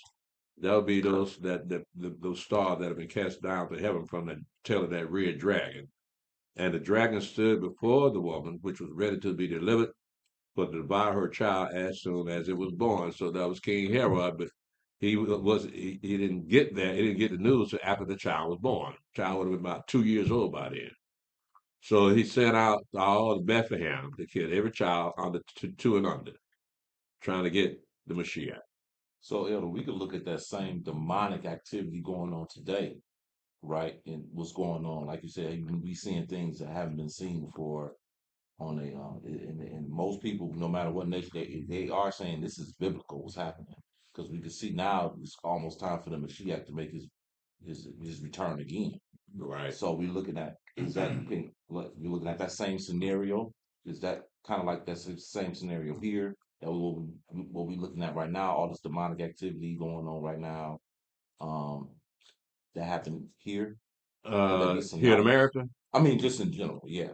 Yeah, well, not just here in America, all over the world. Well, that's what I'm saying. Yeah, not just here in America. Yeah, yeah. Because you got to remember now when we read up in Revelation 16 that unclean spirits in the form of frogs will come out the mouth of the one world government and deceive those people into fighting with somebody coming out of the sky, right? So you can see that as the demonic possession. But that again, that would be the end of the Satan rulership on the earth. So this is how he fight back. Right? So when these unclean spirits, when the Mashiach encounter these unclean spirits, you did not see nothing about unclean spirits in the scriptures, nor in the law. All of a sudden, they're all around the place when the Mashiach began his ministry. Right? So this is describing why he started to see this. It started back in his days. Now, we don't know what they were doing before that, but they made themselves manifest because they recognized who he was. Right? So with this showing you what was happening up in heaven, it's already preordained for that to happen. All right? So the King Herod was waiting for the child. He wasn't waiting on the child to be born. The child had already been born. So he just went to send somebody out to kill him. And he was already gone. Pick this up at verse... I need to read 5 and 6. I thought you read that. Oh, okay, go ahead. Revelation chapter 12, verse 5. And she brought forth a man-child who was to rule all nations with a rod of iron, and her child was caught up unto Elohim and to his throne. So that is an abbreviated life story of the Mashiach from his birth to his death, resurrection, and going off to heaven. Go ahead. Verse 6. And the woman fled into the wilderness, where she has a place prepared of Elohim, that they should feed her there 1,260 days. Now, that's during our time. All right. So we're looking like a little less than 2,000 years ago. That is the difference between the time of the Mashiach and our time. But they act like they almost happened at the same time. So it said, and the woman fled into the wilderness, where she hath a place prepared of Elohim, that they should feed her there 1,260 days. So it's already going to be prepared when you get there. Yes, sir. Now, the woman fled into the wilderness where she had a place prepared for her. That's us leaving here on those cruise liners going back to Africa through the door of no return. Eh? Well, I'm not going to get on a cruise line with y'all. Yes, I've heard what y'all be doing on those cruise lines. You run out of chicken finger, man, it's all over. They can't go nowhere else, man, until they stop and get some more chicken finger. Keep it stocked there. Huh? Keep it stocked with whatever boat we on. No, I wouldn't even be on the boat with them, bro. Anytime you fight everybody on the boat because you didn't get enough chicken fingers, yeah, I don't need to be on that boat. That's what happened Yeah. on the Carnival cruise. Was it chicken fingers or chicken? What? It was chicken fingers. Oh, come on. On the Carnival cruise, man. You ain't see it? Big fight. I heard y'all talk about it. Yeah, it was a riot, bro. And that one security guard tried to go in there and try to break it up. He turned around. He went away. Wow. Well, then you look at, I know you run out of time to look at it. Beyonce concert, them idiots got on an escalator. Everybody tried to get on that escalator, and that thing just took off, threw people off of it. And they tried to blame the escalator company, but they said y'all had it's too much capacity. It was over capacity, right? Overweight capacity. Why are you doing it? Just for the hell of somebody screamed. Mhm. They screamed. They let out a sound. Everybody jumped on that escalator, and the thing just went. What you mean? You mean how escalator do that? You talking about a ride at a fair or something? Now we're talking about the escalator, little steps. You know the Coming Oh, down. the Yeah. oh the escalator. escalator. Yeah, with So you had too many people on there. yeah, What happened? somebody screamed, Overweight and capacity. everybody jumped on the escalator going down, trying to get away, and that thing just took off. Oh, it did. Went in fourth gear. Yeah. Yeah. Oh, y'all ought to seen I haven't heard. Yeah, I know who got on there. I know. it. They speeded up that escalator. Man. There's just so much escalator can take. They got weight restrictions on elevators. Right. Elevators and escalators, you're right. Right. So they should have it on them escalators too, considering how big these people are these days. Go ahead, Brother Stephen. Verse 6. And the woman fled into the wilderness, where she has a place prepared of Elohim, that they should feed her there 1,260 days. How long is that? 3.5 years. 3.5 years, right? Pick it up at verse 13, Brother Stephen. And when the dragon saw that he was cast unto the earth, he persecuted the woman which brought forth the man child. And to the woman were given 2 wings of a great eagle, that she might fly into the wilderness, into her place where she is nourished for a time, and times, and half a time from the face of the serpent. And the serpent cast out of his mouth water as a flood after the woman, that he might cause her to be carried away of the flood. And the earth helped the woman, and the earth opened her mouth and swallowed up the flood which the dragon cast out of his mouth. And the dragon was wroth with the woman, and went to make war with the remnant of her seed, which keep the commandments of Elohim and have the testimony of Yahshua the Mashiach. Well, you got 2 different things going on here. You got one scenario where the woman's gonna go into the wilderness and be ministered to for 3.5 years. But you got another scenario where the serpent gonna make war with what it say? The dragon was wroth with the woman and went to make war with the remnant of her seed, and which keep the commandments of Elohim and have the testimony of Yahshua HaMashiach. So what we have here is a 3.5 years of great tribulation for Jacob, happening at the same time that we are going to be in the wilderness. So it's you have to read that very carefully, because it sounds like either you're going to be tormented by the serpent or you're going to be in the wilderness. Which one is going to be? Okay, so now you see there's a difference between us and the rest of the children of Israel that are still scattered. Mm-hmm. Yeah, man. This ties into Exodus 20, the law. It says when we read the law, the old covenant, it says thousand that will love me and keep my commandments. That part. What about it? Thousands. It didn't say millions, it's thousands. Well, we're looking at translators' words. All right. Okay. So you have to look at the fact that it said, thousand that love me and keep my commandments. Mm-hmm. Um, uh, you very seldom hear the word millions in there. So if it just say thousands, that means millions ain't gonna be making it. Right. Well, I understand that. It just when it said thousands, just said thousands. I didn't mean to put millions in there. It just So my point is, we're not gonna have that many people left. It's only gonna be a remnant coming back into the land. Right. So he would say thousands instead of millions. Now that's not to say we won't grow into millions, Mm-hmm. because we're looking at 1,000 years apiece. Mm-hmm. So you can't work any field all day long. Sometimes you have to take a break. Right. So again, I just want to make clear that wilderness experience is reiterated through the scriptures and through the book of Revelation. So it's gonna happen. But you don't see anybody talking about it though. Except you told me that IUIC do that. Yeah. Well, let's go back to Isaiah. No, ain't too much time left. Let me see here. Got quite a few questions too on that. You got a few questions? Oh, sound like I need to shut it down quickly. Look, we had a good class. Let me see here.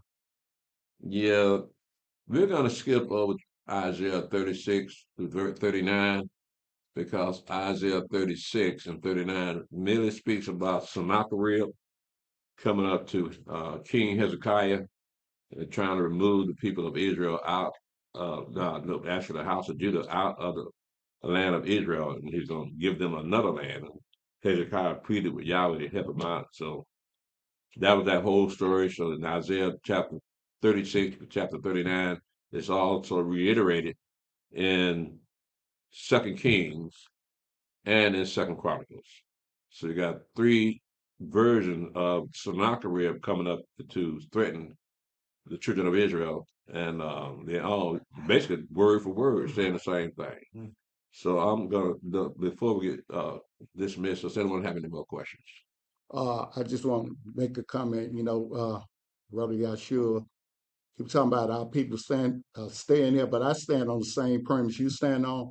White people leave here, we're gonna go right behind them. Yeah, I got to go with that. You've been saying that for years, and I tell people, other Israelites, we can't do anything without white people. right. We can't stand by ourselves. Mm-mm. So Yahweh won't have no problem making us get up out of here. Right. When they leave, and you got Israelites saying, well, they're going to give us silver and gold.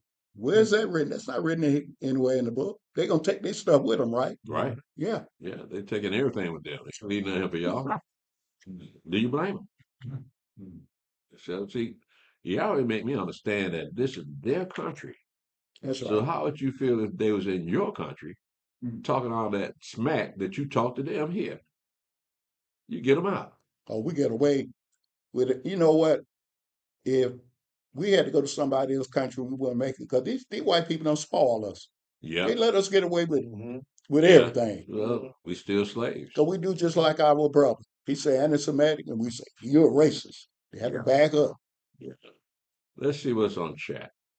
I'm gonna make a correction what I said to that after he died in 2021, and it was heroin laced with him, not marijuana. Okay. Well, I can sleep tonight. Yeah, and sleep, man. But they still put it in though. I heard they put it in cocaine too. And cocaine. Yeah. Man, that stuff that'll blow top of your head off, won't it? I don't know. I never take it, Steve. It's killing you. That mixed with That's cocaine? what a lot of people die from, right? Like that mix. All right, here. Let me see here. That's why I don't get high. All right. Oh, that's a lot of folk on here. I got on YouTube Repentant Judah. Yes, sir. Okay. Shalom Repentant Judah. Shalom Avisha Judah. Shalom on the Red Wolf. Shalom Brother Alahayim Ben Yasharala. Shalom Julius Brown. Shalom Sister Neriah. Shalom Brother Alahayim Ben Yasharala and Sister Malaka. Shalom Brother Eliyahu Ben Israel. Again, welcome back home. Shalom Brother Kujo Goody. Yeah. Get him Shalom Elder Tobiah. Shalom Elder Hiram. Shalom Susie Garman. Shalom Mikael. It says, Shalom Elder Priest and Saints. We spiritually see and hear the words of the hand of Yahweh coming to the forefront more and more as the days quickly come to pass. And Yah's will be done. That's absolutely right. Shalom Brother Malachi, Israel. Shalom Brother Roosevelt Petrie. Shalom Brother Kia. Shalom Gregor Rucker. Shalom Brother Abraham. Shalom Brother Malachi Israel. Shalom, Brother Mickey Anderson. Shalom, Susie Gorman. Shalom, Humble Rollers. Shalom, Yahweh Song. Shalom, Wonder M. Shelton. Shalom, Jacqueline. Excellent questions and answers. Praise God. Shalom, Humble Rollers. Elder, is it okay to say polygamy brings jealousy? Yeah. Yeah, it's because women, for some reason, they feel like they are in competition with one another. And so they're trying to get the favor of the head of the household to pay more attention to them. So yeah, it's jealousy, but again, it's competition because we got good evidence of this with Jacob and his wives and his concubines and Hannah and Peninnah. So that yeah, we got plenty of evidence that there is jealousy in polygamous relationship. Shalom, Judah Yah. Shalom, Shamayan Yasharala Elder. Shalom, Esther Shasharala. Humble Roller, Shalom. This is Sister Dinah. Can you explain Matthew 19:12? Let's see here. I think we might have talked about that. See, 19:12. Now he's talking about marriage and the rid of divorcement, right? Look what he says about I'm gonna pick this up at verse 11 and 12. No, I'm picking up at verse 10. So look at the whole picture.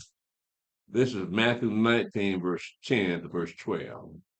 His disciples say unto them, if unto him, if the case of the man be so with his wife, it is not good to marry. But he said unto them, all men cannot receive this saying, save they to whom it is given.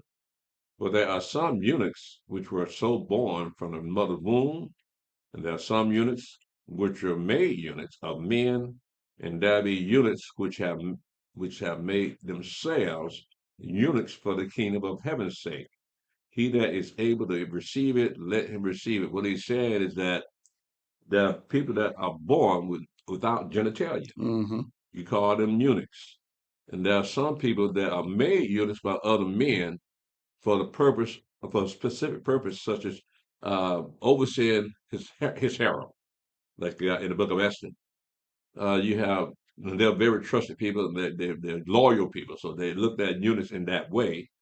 But he said, but there'll be eunuchs, there'll be eunuchs which have made themselves eunuchs for the kingdom of heaven's sake. But he that is able to receive it, let him receive it. What he said is that it's better to be by yourself in the kingdom of heaven. Mm-hmm. Do not be concerned about getting married, because now you can control your passions. You don't have to look at a woman and commit adultery with her in your heart, right? So with a wife, you got to satisfy that wife. Mm-hmm. That lust got to come upon you in the kingdom of heaven. You don't want that. You want to have pure thoughts. Now, when you look at a eunuch, I think I mentioned this before. When a man is made a eunuch, he doesn't have very much testosterone. He has more estrogen. Mm-hmm. And some eunuchs speak with a high voice, Mm-hmm. right? And the same thing with those people that are made eunuchs. But when you're talking about make themselves eunuch for the kingdom of heaven's sake, that's not saying you have to cut your member off. Yeah. You can be celibate, Mm-hmm. right? And that'll be like being a eunuch. You want to be thinking about that. So being celibate is what it's referring to when you talk about the eunuch for the kingdom of heaven's sake. Because the kingdom of heaven going to be set up, and you're going to be a kingdom of priests in a holy nation.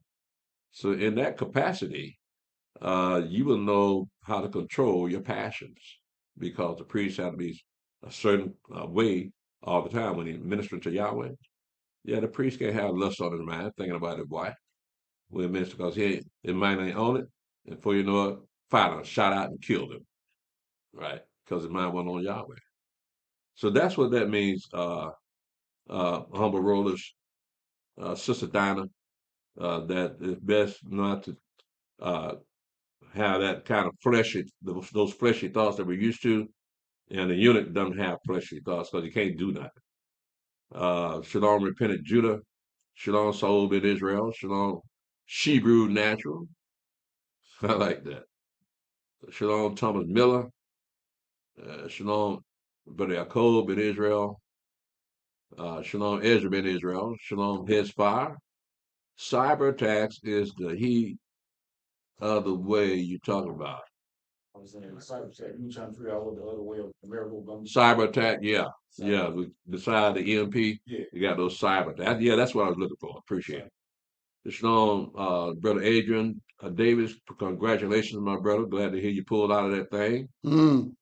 Um, Shalom, Mickey Anderson. I was studying Genesis 10 and 25, where it says, in the days of Peleg, meaning division, the earth was divided. I understand from your teaching that there is no proof of Pangea. So may I ask respectfully, what does this division mean according to scriptures? And how should we rightly understand it in prophecy and in connection to the second Exodus? Well, let's look at that. At Genesis 10 and 25, okay? This book is coming apart. It was not meant for Hebrews. It was meant for Christians. Because they won't use it that much, huh? 10 and 25. Let's see here. It says, and unto Eber were born two sons. The name of the one was Peleg, for in his days was the earth divided, and his brother's name was Joktan. So when were those days that the earth was divided? That's the question. The question is the answer is to the next chapter, chapter 11. We're going to see when the earth was divided. This is chapter 11, verse 1 to verse 9. It said, the whole earth was of one language and one speech. Remember? Before Peleg, it was of one language and one speech. And it came to pass that they journeyed from the east, that they found a plain in the land of Shinar, and they dwelt there. Everybody that came out of the loins of Noah's three boys came and dwelt in Shinar. Mm-hmm. And they said one to another, go to, let us make brick and burn them thoroughly. And they had brick for stone, and slime had they for mortar. And they said, go to, let us build a city and a tower, whose top may reach unto heaven, and let us make us a name, lest we be scattered abroad upon the face of the whole earth. And Adonai came down to see the city and tower, which the children of men builded. And Yahweh said, behold, the people is one. They're not divided here. And they all have one language. And this they began to do. And now nothing will be restrained from them, which they have imagined to do. Go to, let us go down, and there confound their language, that they may not understand one another's speech. So Yahweh scattered them abroad from thence upon the face of the earth, and they left off to build a city. Therefore is the name of it called Babel, because Yahweh did confound the language of all the earth, and from thence did Yahweh scatter them abroad upon the face of all the earth. That was the division that was referred to in Genesis chapter 10 and verse 25. It says, and unto Eber were born two sons. The name of the one was Peleg, for in his days was the earth divided, and his brother's name was Joktan. So the division came when they tried to build that tower up to heaven. And then when they confused the language, they all left and went into their own land. That was the division that was referred to.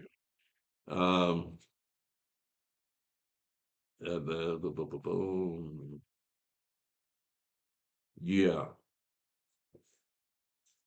Well, you're not going to have. Well, the earth is already divided now. You got people all over the world, so that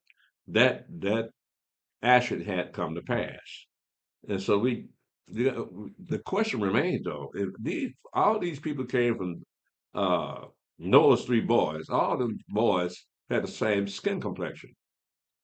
So after the Tower of Babel, they were scattered into those lands. How can the skin complexion and the hair texture change if they all came from Noah's three boys? But again, you have to ask Mashiach if you make it there. You ask him there, because we can't.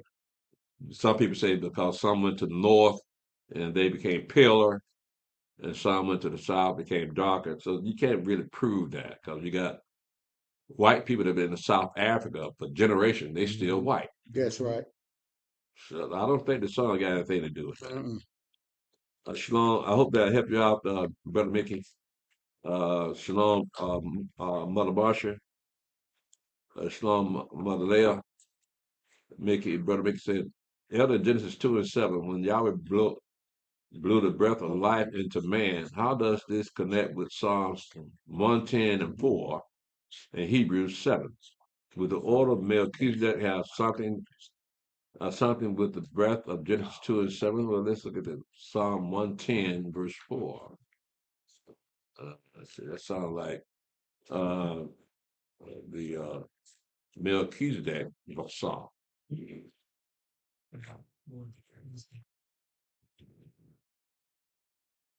Let's see here.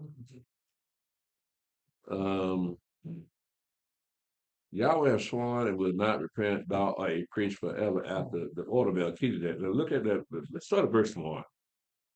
Yahweh said unto my master, sit thou at my right hand until I make thine enemies thy footstool. Mm-hmm.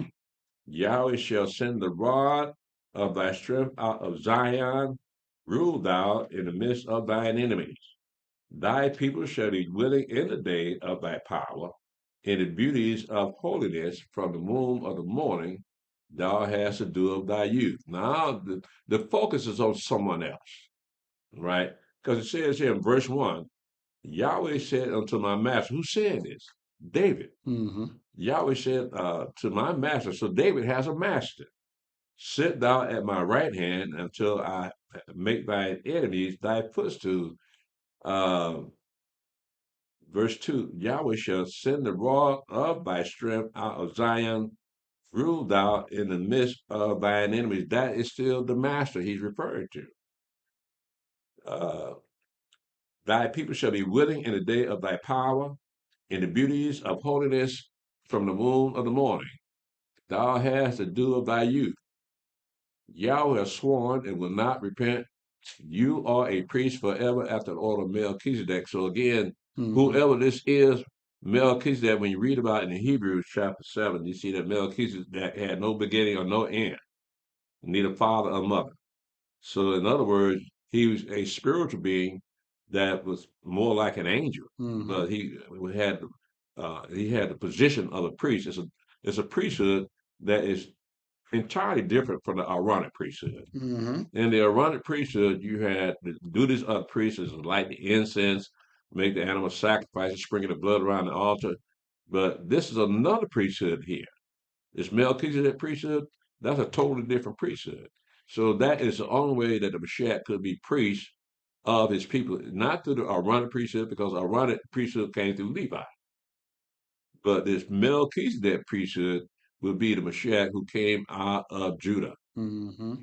Right. So with that is not going to be the same priesthood as again Aaron's priesthood. But we don't know what the duties of the Melchizedek priesthood is going to be. We know what the duties of the Aaronic priesthood is because it's already spelled out in the law book. But this Melchizedek priesthood, that's a different priesthood, and we don't know what they're going to be, what kind of priesthood. And besides that, it said you are a priest forever after the order of Melchizedek. That means that he is high priest.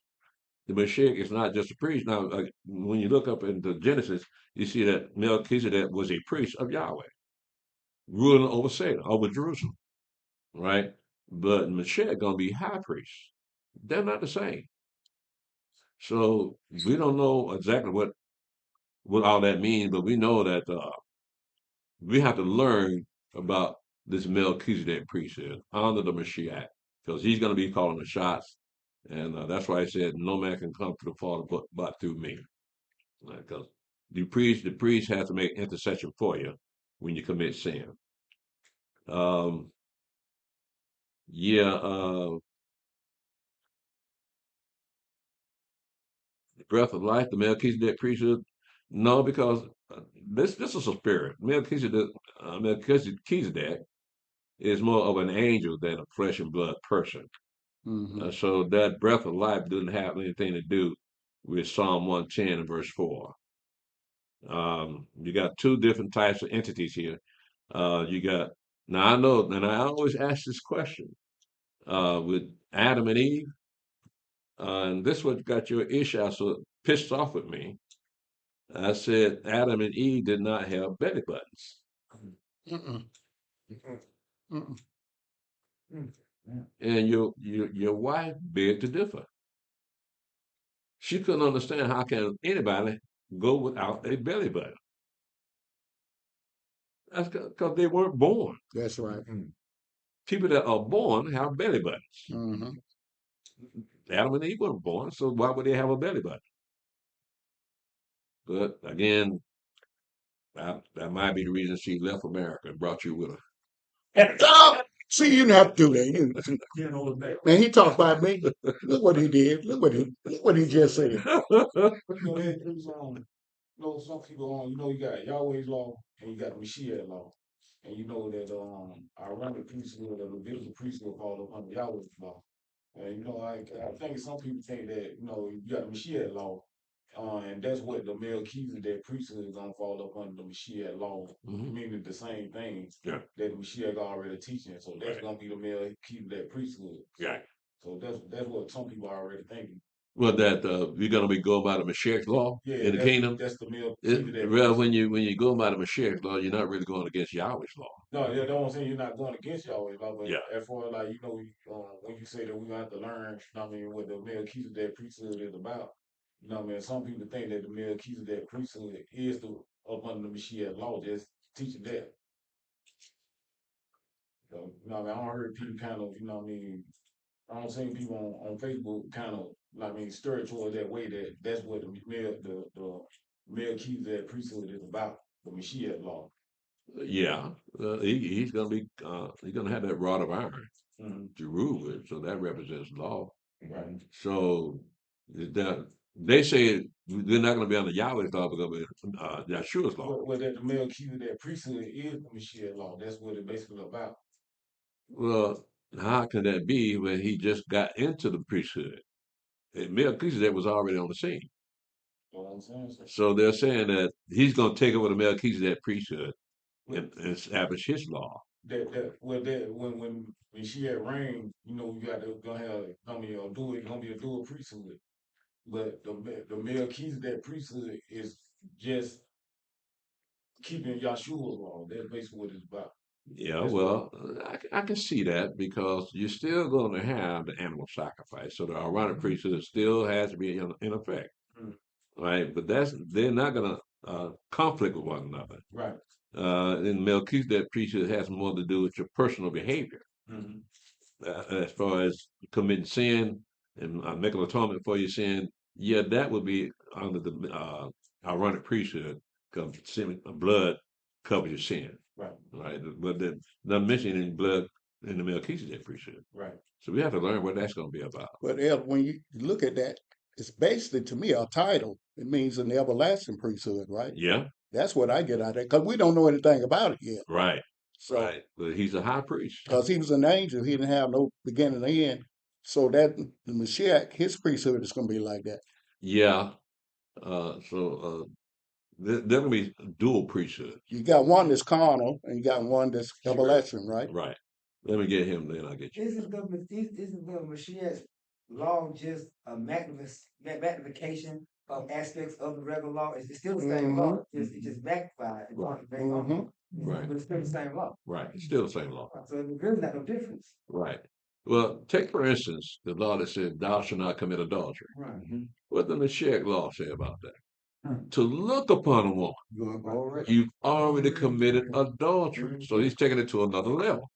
The question is, we know what the judgment of adultery is, but what is the judgment of thinking about adultery? What's that judgment? It's the law. Would it be the same? Yeah, but you still die just because you're thinking like that. That might take you back to the Mashiach said, you'd rather be a eunuch for the kingdom of heaven's sake. So now your mind is on pure thing. You ain't looking at that fine woman walking down the street. But let's go back to what you were just saying earlier about, you don't want that priest to be thinking that thought and then why you just come out. Yeah, because who you gonna hide that from? Already had all night to get it off your mind. If you won't know about it, ask him. Okay. But after all, thoughts are living entities, right? But no, Thoughts are living entities, yeah, right? that's true. Yeah. Yeah, so they manifest themselves when they make you act on those thoughts. But that thing, like you saying, so would it, the same judgment be just for thinking about adultery? Would it be the same, That- hold the same That's weight that's the as question. committing adultery? Yeah. Cause like he did compare and said, you know what I mean, if you think about it, you know what I mean, you committed adultery in your heart already. Already. So would it, the judgment be the same though? That's the thing. I don't know, man. So Because when you actually do it, yeah, you're supposed to be stoned, right? But just think about it. but, What be the judgment of that? but see, and the thing is, Satan won't be on the scene no more. So why would you be thinking about it? Right. Your flesh. Well, what I'm saying, but most of those thoughts come from Satan, right? They don't evil thoughts. Well, we're referring to the tempter. Mhm. He can tempt the flesh, but it's up to you whether you want to go through with it. Committed. That makes me kind of hard, though. You got 75. You ain't got time to think about somebody else's wife. You got 7 your own. You just gotta be a real pervert. You shouldn't be a pervert in the kingdom. You know what I mean? Well, somebody did not tell David that. He had more than 7 But wives. Satan was still on the scene then. You know, Satan gonna be gone, and you got 7 wives. With Satan out the scene, and you got 7 wives to fill all your whatever, get it out. You know, different nights and trips up. You shouldn't be thinking about nobody else's wife. You got 7 of your own. 7 is a lot of women. That's why they had concubines back in the day. So you didn't hear about a man going into another man's wife because they know that was a death sentence. So they made sure they had concubines around him so you don't wear out his wife. Where's what? I see somebody else hand go up. Elder. It was mine. Okay. I was just gonna say, I remember in Ezekiel, I think it started around 43 or 44. It gives you an idea of how the kingdom is going to be like. The prince is going to be on the scene, and then it's going to be somebody else sitting on David's throne. That's the Messiah seat. No, that was David's seat. Is the Messiah, right? Okay, so I would say that's a clear vision on what Ezekiel experienced by writing it down to report what he had saw, how the kingdom was going to be during the 1,000 years. Mm-hmm. But who is the prince? I think it's David. King David is the prince. So that'll be the resurrected David? Yeah, the resurrected Now, David. it also says that same prince is going to offer up sacrifices for the sins of the people and his sin. True. How can a resurrected person sin? Oh. Yeah. And then another thing they said about that prince is that he's going to have sons. How can a resurrected person have sons? Missed that. Yes. See, you stayed around Ham too long. There you go again. Should that person be of the lineage of David? Like whoever going like he's directly descended from David as in the flesh. It doesn't give his genealogy. But he's a very powerful individual, whoever it is, because he's got his own land. That's going to be around the land of the priests, around the city. He's got his own property. So whoever this is, he's a very powerful man. The rest of the tribe's going to be in their own lands. But this prince, we don't know who this is, but he has a lot of power. Does he come from the tribe of Judah, you think? Huh? Does he come out of the tribe of Judah, you think? We don't know because it doesn't give, because Judah doesn't make sacrifices, but this prince does. Yeah. So I don't know. Well, but it's doing it after a Aaronic priesthood. But the Melchizedek priesthood will not be making sacrifices. That's given only to the Aaron seed. So whoever this prince is, he's a ruler. And not only does he make sacrifices, but he also the priest takes his sacrifice and set it up for him too. You know what, Elder? He could be one of the brothers in one of these camps, right? Around this country, right? He could be somebody in this camp. Could be. We don't know. We don't Right know. now, he's living. I think he's living right now. I do. I believe it too. He Well, just yeah, don't. I believe there's 144,000 on hand. Hmm. So we don't know who that is, but nevertheless, all we got is the setup. We don't know how it's going to be done. Hmm. And so, Brother Mickey Anderson, I hope that helped you out now, my brother, that the Mashiach was made after the order of Melchizedek. And the Mashiach said that he is the root and the offspring of David. Hmm. So he's before David and after David. Mhm. That's why the Mashiach asked the Jews if the son of David is his son, then how does David call him master? Mm. They didn't know how to answer that because apparently they didn't know the scripture that he was from everlasting. We had to go through a process of making himself manifest in the flesh. And so you got the virgin birth, show you how pure this thing is going to be, even though it's coming out of sinful flesh. You couldn't have a man involved in the procreation of the Mashiach. Mm-mm. Only from David's seed that are preserved up in heaven. Yeah, so it's a beautiful tale, beautiful way of looking at it.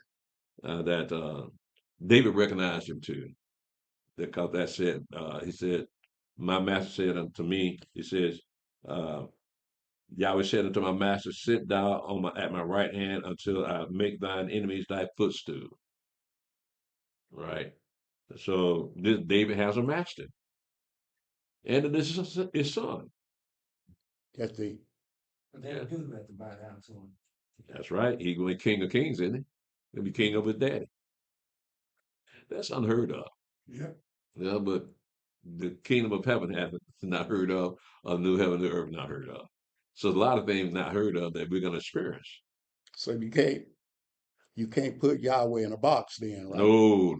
He's But just giving you a taste of what's coming.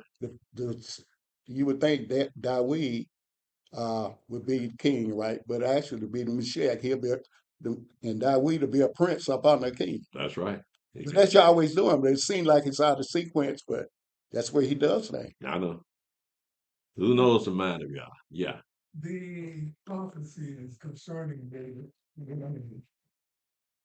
Jeremiah 30, Ezekiel 34 and 37, which mentions David's resurrection also. But yeah, I don't have the full understanding of how that kingdom is going to be.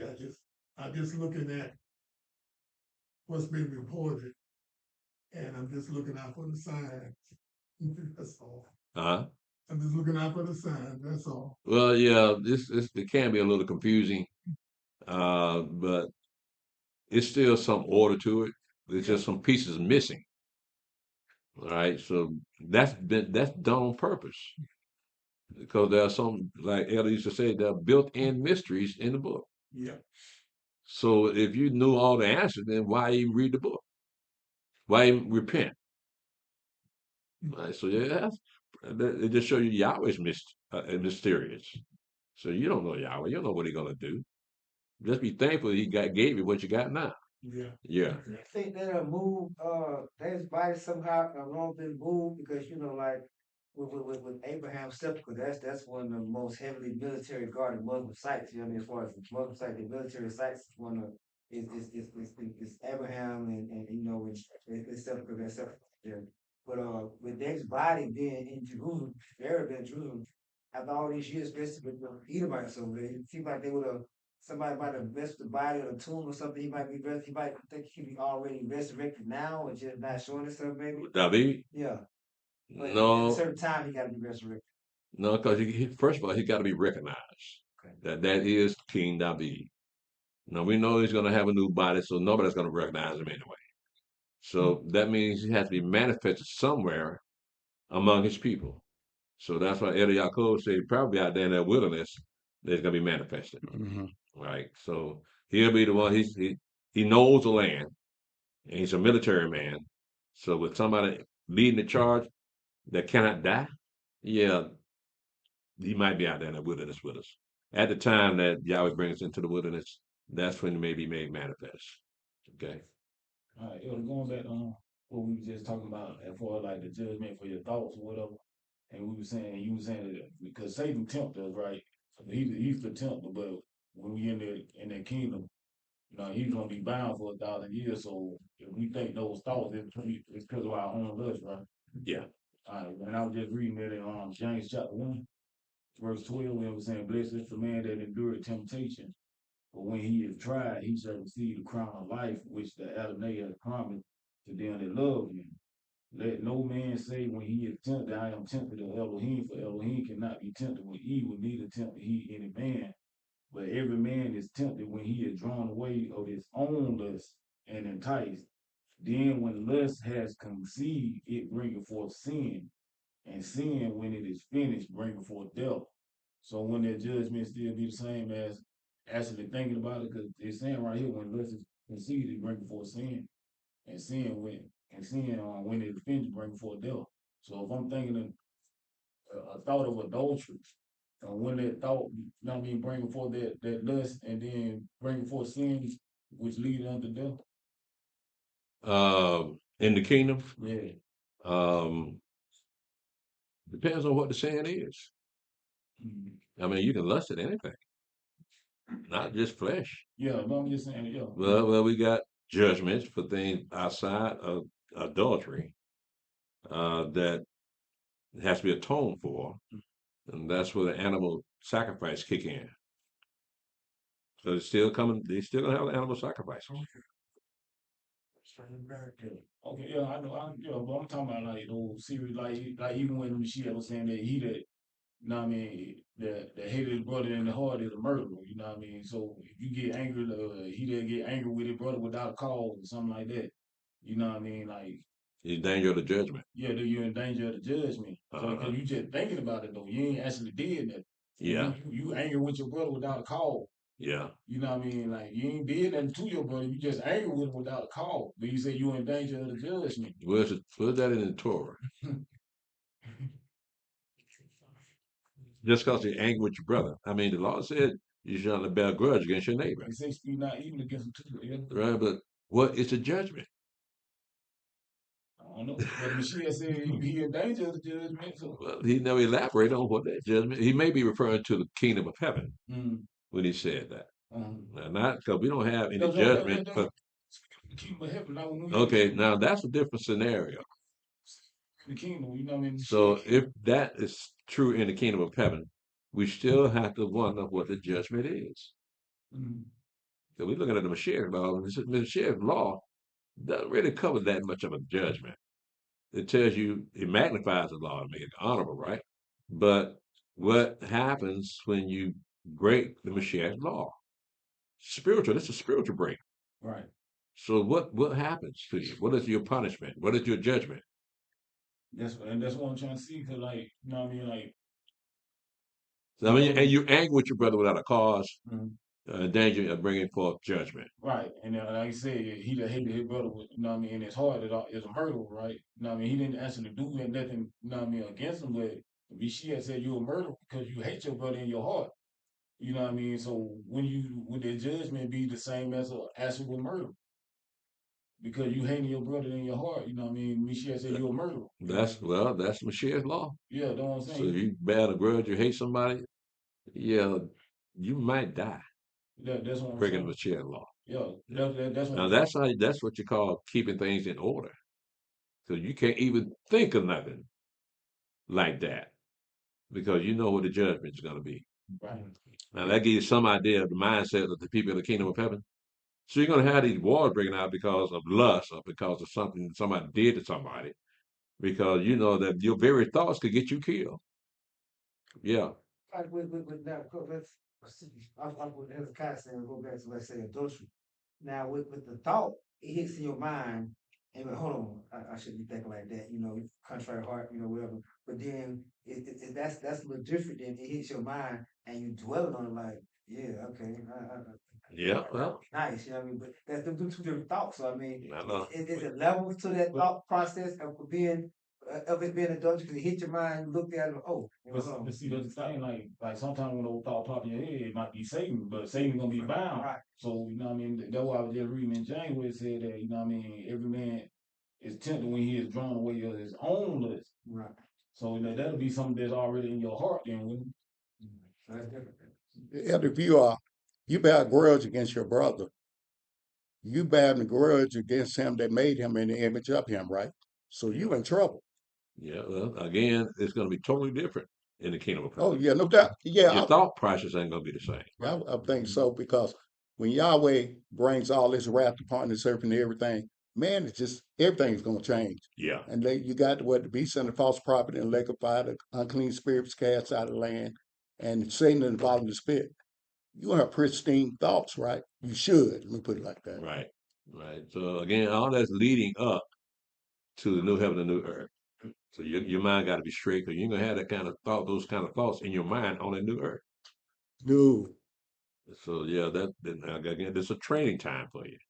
The training you how not to think on wicked thoughts in front of the creator of all things.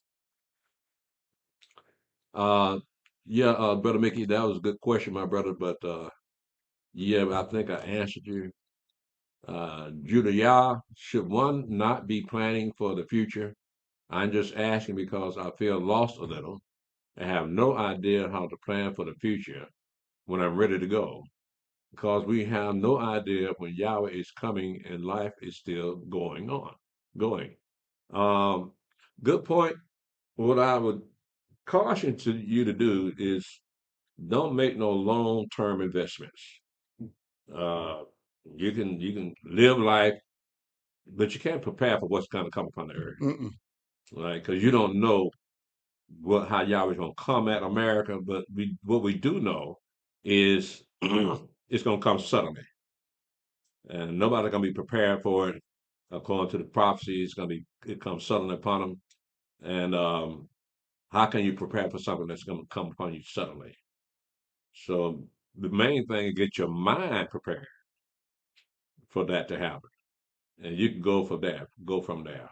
Um, Besides that, we just read in Revelation chapter 12 that Yahweh's going to have a place prepared for us in the wilderness. So what are you concerned about preparing yourself for when everything's going to be prepared for you? Uh, Ezra ben Israel, Shalom. Let me see. Elder, when we talked about Cain and the ground being cursed on Adam's account, wasn't that referring to the thorns and thistles making it more difficult for us to work the land to get our food? That's not how the land was described when Yahweh told Moshe that he's going to bring his people into a land flowing with milk and honey. Mm-hmm. All right, so I think we've gone beyond that stage, especially when you hear about the birth of Noah, that uh, they was hoping that with the birth of Noah, that'll be the end of the curse of the land. And so Noah had 3 boys, and in his time, the earth has become corrupt, and Yahweh brought the flood upon the earth, so that the thistles and thorns, all that's gone away now. So we got a brand new earth almost, and so everything's new because Yahweh washed all those other people out, so there was no need for thorns and thistles to grow anymore. That was just for Adam's sake. Shalom, brother Shechem ben Israel. Shalom, brother Shechem ben Israel. Shalom, brother Hodiah. Shalom, sister Malaka. Banaf, Yasharala. Shalom, Clarence Marks and sister Yolita. Shalom, brother Benaiah. Shalom, brother Adawan ben Yasharala. Shalom, Shaul ben Israel. Shalom, Melinda Curry. Shalom, brother Yosef ben Israel. Shalom, Elder Hezekiah. Shalom, Shaul ben Israel. Were the apostles killed before 70 AD? Yes. Yes. Oh, no, no, no. Yeah, yeah, let me take that back. Yeah, they did, because um, by that time, uh, some of the disciples, some of the apostles had been run out of Jerusalem and went to other lands. But by the time the Rome destroyed Jerusalem in 7 AD, all the letters that we see, the epistles that we read about from the apostles, was written before 70 AD. So we don't know how long it was after the last epistle was written before they were killed, because we know that they said that Peter was crucified upside down and Paul was beheaded. Now, we don't know what happened to the rest of the apostles. Let me see. How did I get there? Okay, go show. Yeah, it doesn't say they were killed before 70 AD. All we got again is the story of the death of Peter and the death of Paul, but it doesn't really give a time. No, I take that. It happened during the time of Nero. Nero killed Peter and Paul. Now you look at the time of his reign, you see that if they were still around that time, you'll see it. But Nero was responsible for crucifying a whole bunch of people that believe in the Mashiach, Yeah. and setting them on fire in Rome, and so causing Rome to catch fire. John, he outlived them all then. Yeah, well, we don't know that same John. Okay. Because I know that he was on Isle of Patmos, what, at 96 AD, right? Yeah, Yeah. yeah. So I really can't tell you, Brother Shaw, what they all were dead by 70 AD, because some of them were scattered to other countries, Mm-hmm. and we don't know how long they lived. Shalom, Brother Kevin. Shalom, Mickey Anderson. Thanks, praise Yah. Mickey Anderson. So, Elder, the breath of life is supernatural and spiritual. How it happens?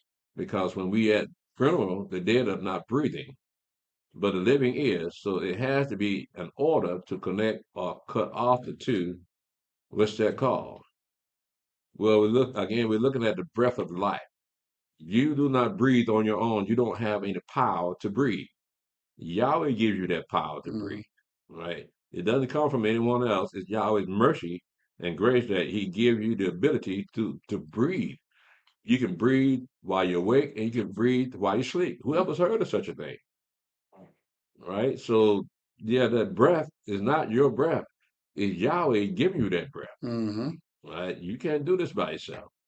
That's why when you look at a dead person, Yahweh is taking that breath from them, so they're just a carcass, Right. right? So there's no life in it. You can say the same thing about the Mashiach when they crucified him. He died on that tree. Well, Yahweh took the breath from him, so he actually died. But he revived him and gave him something more. A breath, yeah. That's just sort of sign of just great mercy. I know he first was there, we alive, and he been there. But the people that's wicked and that denounce his name and curse his name and evil, he still allow y'all to breathe and give y'all breath and y'all to breathe and y'all deny him and curse him and all these things y'all do is wicked.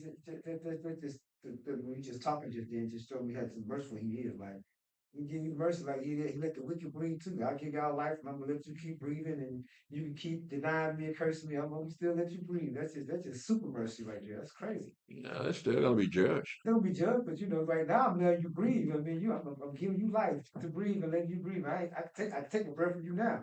You know what I mean? Just this mercy. That's People don't think in those terms, man. right. So merciful. Yeah. That's crazy. Yeah, so that's something that man does not consider, and the enigma of his pride. What do you have pride of? What are you proud of when you can't even control your breath? That's the thing. That's the one thing that man don't have to think about doing. Right, Is breathing. right. We got to think about doing everything else. Mm-hmm. Like we don't think about breathing. We just breathe. You just breathe. But everything else we got to think about doing. That's how you know. That's like when you say the difference between like the soul and when people say they got their own spirit. Like you know what I mean. You got to think about doing everything, but self breathe. You just breathe. That's right. It's automatic, Right. So you don't. You know what I mean. So and you never stop breathing. yeah. So they don't come from yourself then. So like, cause everything else we do, we got to think about. We got to think about eating. We got to think about drinking water. Anything, Right, except for breathing. right. They take that for granted. Right. Yeah. So I hope that helped you out, Brother Mickey. He said the breath of life is supernatural and spiritual. How it happens, because when we at funeral, the dead are not breathing, but the living is. So it has to be in order to connect or cut off the two. What's that called? Again, it's called Yahweh taking the spirit back from you. Mm-hmm. And you look up that word spirit in Strong's Concordance, you see it means emotion, it means breath, it means air, it means breathing. It's not a disembodied spirit that's separate from you. Those are the things that keep you alive, that keep you thinking. Right? That's what it means when you talk about man's spirit. Because when a man dies, that spirit dies with him. Yeah. So his spirit is the breath of life. So that breath goes back to heaven where it came from. Uh, uh, Brother Benaiah, praise God. Excellent question, Hezekiah, and excellent answer, Elder Priest. Because I've wondered about this for years, especially committing adultery in our minds. Also, I looked at as everything start with a thought before you do. My personal analysis was he laid that down in order for his spirit could have a place to dwell within, seeing his spirit in simple ways can't dwell together. I hope you can understand what I'm trying to say. You understand what he was trying to say? Huh? I think lost too, I guess he's saying that the body gotta, you can't have wicked thoughts and then expect Yahweh to dwell with you and use you. The temple gotta be pure. Yeah, I'm trying to, because Brother Bernard, pretty deep, brother. That's what I'm getting from what he just said. Huh? So from what I just said, that's what I was getting. Yeah. That, you gotta have pure thoughts in order for Yahweh to use you, to dwell within you and stuff. How can a man have pure thoughts? And it's made of flesh. That's what I was gonna say. Huh? I said that's what I was gonna say. So Yeah, it's you hard can't to have pure thoughts. I meet people that don't think so, like, just a lot of people divide. I meet some of our people, they don't have a violent thought, a violent emotion, violent. Some people just naturally got, I guess, more cleaner thoughts than, I won't say pure, but just cleaner thoughts of every You gotta people. go back to what the only thing I can say what the book say, commit that thought, commit that works on Yahweh, Right. the thought shall be established. Right. You know what I mean? Right. So then he'll be able to use it. My thoughts are a whole lot more better. The longer I've been here, my thoughts are getting so much better. The dreams, everything is so much end up going in that better, righteous direction. I mean, since I've been here, You it's got been- millions of unclean spirits, right?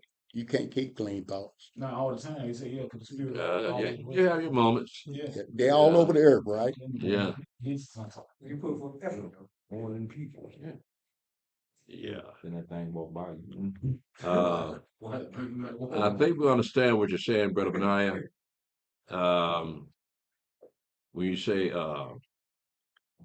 my personal analysis was he laid that down in order for his spirit could have a place to dwell within, seeing his spirit in simple ways can't dwell together. I hope you can understand what I'm saying. Is it referring to the Mashiach?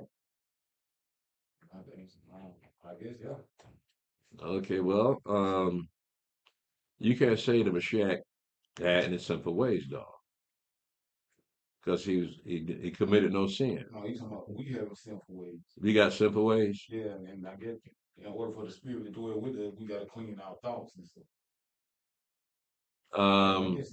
How is it possible for you to clean your thoughts? Can't do it on Do we that. have any power to actually clean our thoughts? No. But you gotta have some type of That's you why I gotta was have saying some type of unclean thought to keep you humble. Yeah, but that's what I was saying. What now? There has to be some type of thought in there that so you don't walk around high mighty thinking that, oh, I'm not thinking of anything wrong. Then some walk by you and boom. But see, with the book, Well, That's like it. it's one that kind of try hard. You know, then you're gonna think you above. You gotta stay humble. Like Paul had that thorn in his side that kept him humble. You know what I'm saying? That spirit should not always dwell. Then he said in Genesis that I should not always dwell with men because they're simple flesh. So the spirit not gonna always dwell. And then he said no man has the power to attain the spirit. Mm-hmm. But, you know what I mean? But like I was just saying about, it said commit thy works unto y'all. Your thoughts shall be established. Like, you know what I mean? Y'all will give you those pure thoughts. We can't do it on our own. But you can do everything out the book of what you're still saying. You still gonna fumble. I know. So it keeps you humble. Yeah, you're right. But it's still of God's will. You know what I mean? If you got clean thoughts, Yeah. Let me get Elder right quick. Okay. Now, as far as as you know, as far as listening to the brothers and with the person still with on the internet, um, that's basically the deception of the whole matter, because Christianity in Christianity, those people say, well, hey, I have clean thoughts. You understand? See, that's the deception of it. Like for instance, like when they, using the scriptures, Satan transformed himself into an angel of light, and you have these thoughts, and that's the whole deception of the matter that that they can't break free from. So why did Yahweh institute marriage? Now, as far as marriage is concerned, I mean, for appropriation. Yeah, but Yeah. isn't that some lust involved in that? Yeah, there's lust involved in it, but um, You can't have clean thoughts. well, You thinking about your wife. yeah. Mm, Well, I agree with you. I agree with you with that, but see, that's the difference between our teaching, which is Hebrew teaching. Because I often tell people, I say, we the only people up on the face of the earth My as point a nation. is Yeah. that you cannot have clean thoughts No, on but your see, own. that's the deception, as I say, of Christianity. You may have moments of clean Yeah, thoughts, but look at where you're living at yeah, in America. yeah, Sodom and Gomorrah 2.0. yeah. Yeah, so that temptation's all around us. Well, All right, but you have moments of clarity, yeah, and it does. we appreciate those moments because you know there's another side to the story. Yeah, That you can think of clean thoughts. yeah, Right? It may not last all day, but nevertheless, you had your moment. Right. yeah. Was it Isaiah that said, I'm a man of unclean lips, not dwelling amongst the people of unclean lips? Who was it? Isaiah? Isaiah Yeah, chapter 6. then what that seraphim took that cold and said, now you clean, so that was Yahweh's will. Right, So that's the same thing that Yahweh got to clean you up. right, We can't do it on our own. right. If you got unclean thought, you got clean thoughts. You don't need to entreat Yahweh. Yeah, Where is He glorified in that? Well, right. You don't even need to pray. that's what the So deception. who says that they don't have any unclean thoughts? Who says that? I'm saying, what we're talking about now, if you got clean thoughts, that's impossible. I know. That's all I'm saying. You don't need to even entreat Yahweh because you don't even see Him. Man, you get more clean than dirty. Like, like years ago, my thoughts were way more, as a whole, it was way more dirty and Hmm. filthy and violent. Now they're a lot more righteous, so it's less. They still there, but my righteous thoughts still went up, my thoughts and imagination, and the filthy and dirty went down. So it's like Hmm. you go through the process, you try to be more righteous in your thoughts, because I think more righteous things, and now, like even my dreams, like if I have foul dreams, I wake up out of them. I feel like, oh, dirty. You know what I mean? But when I was young, like, ooh, I love this guy. You know what I mean? It was just fine to be. So it's like, it's not, You know what that's it's called? not just completely clean, but you're more righteous than dirty. You're more clean. Yeah. Do you know what that's called? What's it called? It's called growth. Right, right. So you have to grow into that level, and as long as you stay in His Word, you will never stop growing. So we're not the same as we were 10 years ago. Hmm. And we can see that ourselves. We're observant about it. Y'all was showing it to you. So you knew what you were doing 10 years ago. Are you doing those things now? No. So that Yahweh raising you up to another level. Now you're becoming more of Yahweh's servant. Youth is wasted on the young, ain't it? Yeah, well, that's in everybody. Yeah. Yeah.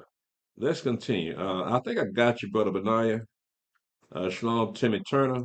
You people got other comment, but I guess you can get to Shalom, Brother Ahaya, Yehuda Israel.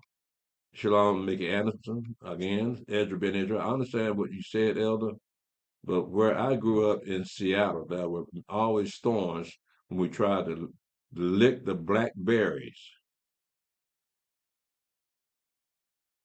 What what kind of blackberries have thorns?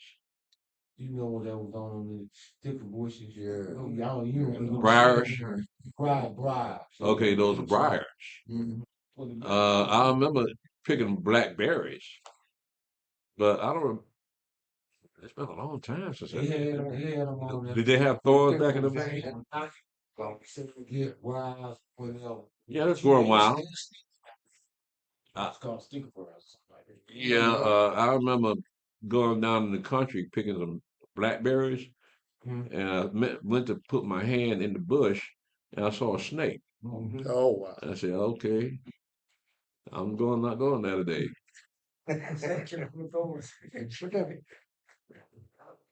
No, I was gonna say, but that's funny. We can, all of us came from a different region of the United States, and we all basically experienced the same thing. Like we used to pick blackberries too. So Uh, where did that come from? I mean, you from Georgia, I'm from Louisiana.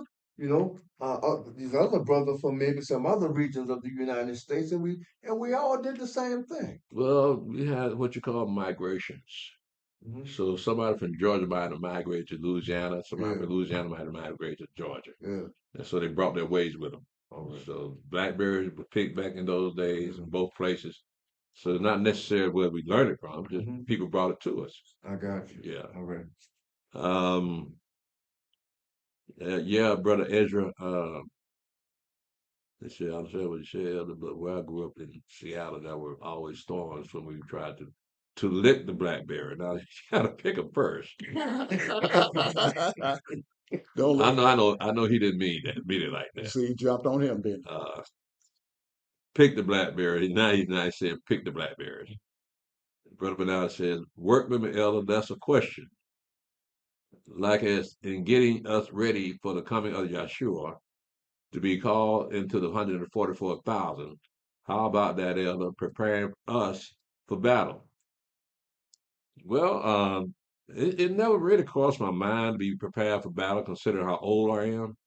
But with people like Brother Bless and people like he? Him, uh, I him. think Levi, somebody else said they want to be in that fight. Some of the young brothers they want to be in that fight. So that kind of thought, I never thought about that, but um, no, I don't think he's preparing old goats like me for battle. He prepared me to uh, have a reclining chair out there with a bag of popcorn. I'm pretty sure. Like them wigs and eyelashes, Uh, little blonde wigs. replying to Shaub in Israel, Shalom Elder, if we consider our own words, which are spiritual, are they really ours? Or are we vessels of the Spirit? Not necessarily. It depends on what spirit you're referring to. Now, just like uh, everybody has some type of guidance that tells them how to look at things, but that's being taught. But the spirit is something that cannot be taught. You either have it or you don't. Um, so, if, for instance, you know your spirit when you keep in the law, because the law is spiritual, right? So you look at any situation, and you can tell whether it is against Yahweh's law, promoting Yahweh's law. And that again, that would be spirit. But our own flesh and blood, mind, our own words, uh, we have to give an account of everything that comes out of our mouth. So if it's unrighteousness coming out of our mouths, yeah, we might want to be on guard from speaking unrighteous things. That's why the Mashiach said, "Let your words be few. Let your answer be yea, yea, or nay, nay." 'Cause all this comes to condemnation. So the less you speak, the less you be coming to judgment for. Uh, so you kind of wonder if these are our own words, then how did we come up with those words? Look at Judas Iscariot. Now Satan came upon Judas Iscariot and made him go get paid 30 pieces of silver to betray the Messiah. And then when he finally came to his senses, he hung himself. Now, being that he was a thief anyway, would those thoughts really come into his mind if it wasn't for Satan? Satan had to put them in his mind. Those weren't his thoughts. Satan put that in it. You talking about? Judas Iscariot. Yeah. Huh? Well, he present the situation always. Yeah. Well, was it already in Judas' heart? Huh? Was it already in his heart? Well, with David, was that always in his thoughts when he numbered the people? He knew better. So it's something he had been thinking about for a while, or it just came suddenly on him. You can't say that. Right. Same thing with Judas Iscariot. He couldn't do nothing about it. Ain't nothing you can do. Yeah. They still, and what didn't what they say with Judas Iscariot, he had the money back because he was a thief. Yeah, but So that second coming on him because he was a thief. He was money hungry. And yeah, with David, the Satan came on him because after when sin with Bathsheba, he opened himself up for Satan to come on him later to count the people. So it's kind of like that sin manifested into that lust, whatever it manifested because what he did with Bathsheba, even though he was forgotten, Satan was allowed to come on him after that. He lost kind of like that, I guess, a protection of glory. And yeah, but Jesus scared being a thief. you That can't opened up. say all his disciples were like the pure snow. No. All right. Now They were public you look enemies. at uh, Peter. Assassins. What did Peter say to Rashad when he told him, I want you to roll out a little bit further, you can find some more fish. And what Peter say after he found the fish? He said, get away from me, master, I'm a sinful man. So Peter knew he was a sinful man. So how did he know? Because of the law. That's how you gauge your sinfulness and your righteousness. Right? Now, that is your physical manifestation of the law. But what about your mental manifestation of the law? Because you can't see your thoughts. People can't see your thoughts. You can see your thoughts, but people cannot see your thoughts. Well, like with laws, like you say, open your hand wide to your brother.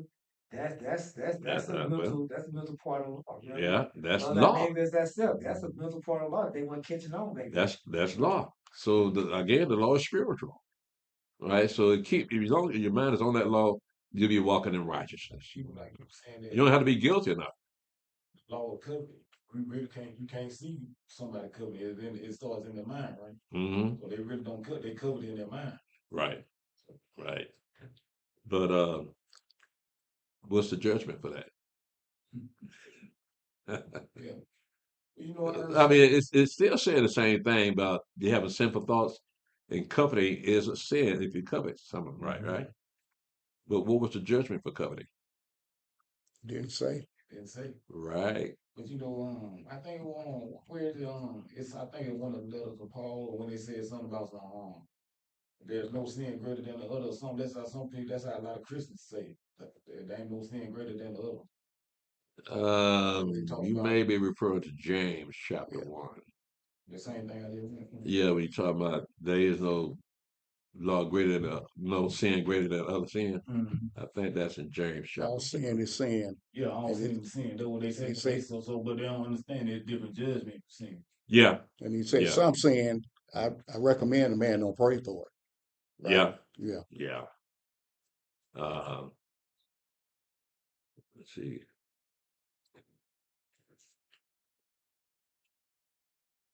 I'm missing some things here. Uh, okay. Uh, Mother Lake Akia. The other deception of Christianity is that the Messiah did away with sin. Mashiach. Is that what she's saying? Mashiach? Mashiach. Okay. Yeah, you're right about that, Mother. Mm-hmm. Judah, I no person can keep clean thought like no person can prophesy today. So I know person. I think you meant no person can keep clean thoughts. Yeah. Shalom, brother Yashu. If we consider our own words, which are spiritual, are they really ours, or are we vessels of the Spirit? Um, what makes you think our words are spiritual? Because look at a comedian like Dave Chappelle. He used profanity all through his jokes. So those are spiritual. Is that spiritual? So the words that we use um, comes from the heart, and that's why you have to make your words very rare. Uh, so you won't be judged by your words. Um,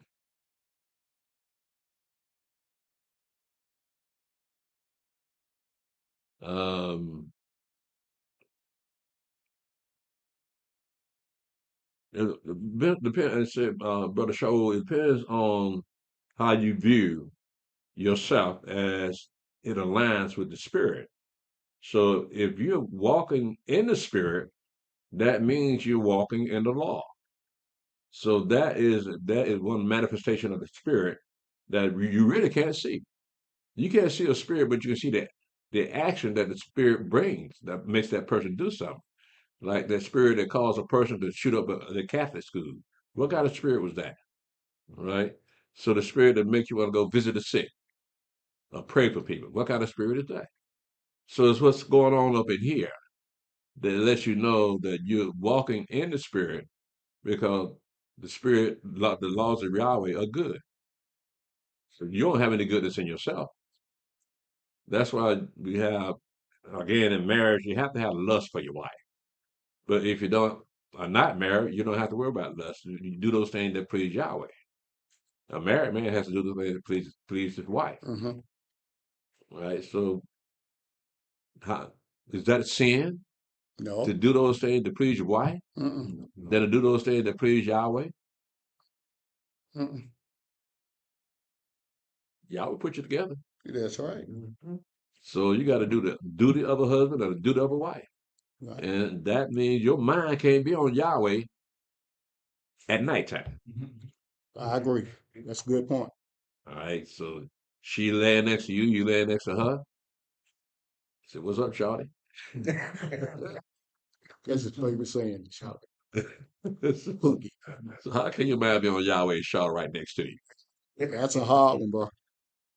Well, I got a question to back what Brother Shaul was saying about the word being spiritual or whatever. So when Mashiach say every idle word that a man speak, he gonna come into judgment for. What would the judgment be for your words? Well, in this particular case, you're referring to them saying that he cast out demons by Beelzebub. So they So he's blaspheme. referring to that because now you're blaspheming. Right? So they're being cavalier about it. So I just casting out demons by the Beelzebub. Mm-hmm. But he let them know what you're saying is dangerous. Right. Because you're going to come into judgment for every word that come out of your mouth. Right. Right. So when it comes to us though, like I mean, as far as like idle words, you know what I mean, how would that judgment? What will be idle words? What do you describe as idle words? I wouldn't, you know, like, as far as like mentioning the names of any other gods or something, would that be considered idle words? My father mentioned the name of other gods here. They mentioned Baal Mm-hmm. and Ashtaroth. What would that be? Vain conversation? Just idle words. Idle words, yeah, you can put it that way. Yeah. Yeah. But so I'm But saying, vain conversation is just like vanity in that you imagining things that are not no profit for you. Mm-hmm. Right? So those are vain conversations. But you're still going to be judged for Mm-hmm. so know what I'm saying. So how would we be judged? What would the judgment be for them. that? I don't know. That's it, man. That's what y'all talking about. That's something else. You know, I never considered all that. What is the judgment for this? Like you say, what is the judgment for suicide? What is the judgment? It's a whole lot of things, man. I need to write down that y'all wouldn't ask the Mashiach when it comes. Yeah. Yeah, man, you have a whole notebook full of questions, man. Yeah. Like you were saying about, I mean, y'all always being mysterious. I was just thinking about like a husband and wife, like always tell us that the man need to always remain mysterious with his wife. That way to keep her intrigued. That's a good point. Yeah, y'all will remain mysterious so we can be intrigued. You know what I mean? Try to learn more. That's right. He don't let us know everything about him, do it. Oh, oh, y'all take it for granted. And the book of Micah Isn't said, that what a wife does when she know everything about her husband? Take it for granted. he said, you know, Michael would have said, keep secrets from the wife of your bosom. Mm-hmm. Right. Right. And it was there and it wasn't there. Yahweh don't let us know everything. Right. He knew everything about us. He the husband. Right. Gotta tell you nothing, wife. Gotta sit down somewhere. Sit down, girl. Yeah, let's see here. Let's see, I think I missed something here.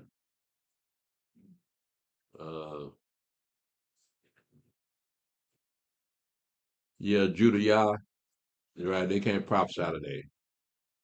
But then again, the spirit of prophecy came upon people that just regular people. And so we don't know what he did. Like for instance, Isaiah said, "I'm a man of unclean lips, dwelling among the people with unclean lips." So whatever you're doing, it doesn't matter if Yahweh called you to prophesy. Amos was a sycamore, a tiller of sycamore trees. But Yahweh called him to prophesy to the children of Israel. So, but a prophet like Jeremiah Yahweh knew him from the womb. Uh,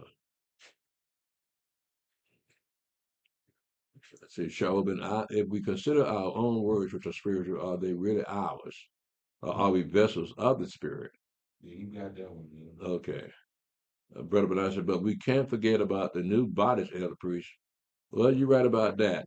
Now, the evidence of a new body would be those that are resurrected from the dead. Now, those that are alive and coming out of Mashiach and they live through that 1,000 years until the new heaven and new earth was built, was created, will they have new bodies? Except we all say change. What we gonna change? Well, they can't have any blood in them for sure. But will we physically be different? How so? I don't know if that's not. Oh, okay, yeah. Because we know that the shed could not be recognized, right, at the resurrection. So everybody's going to be resurrected. We won't recognize. They have to let us know that they are who they say they are. And I thought about this the other day when it comes to the resurrection. Uh, the women that are resurrected are not going to look like women. They're going to be like the angels, right? That's what the check said. Right.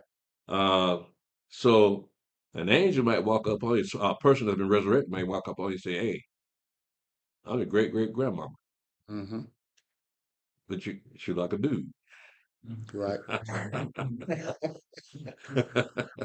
So I mean, things that you can consider, right? Because if you're going to be like an angel and you're resurrected, then you don't have any female angels among the angels.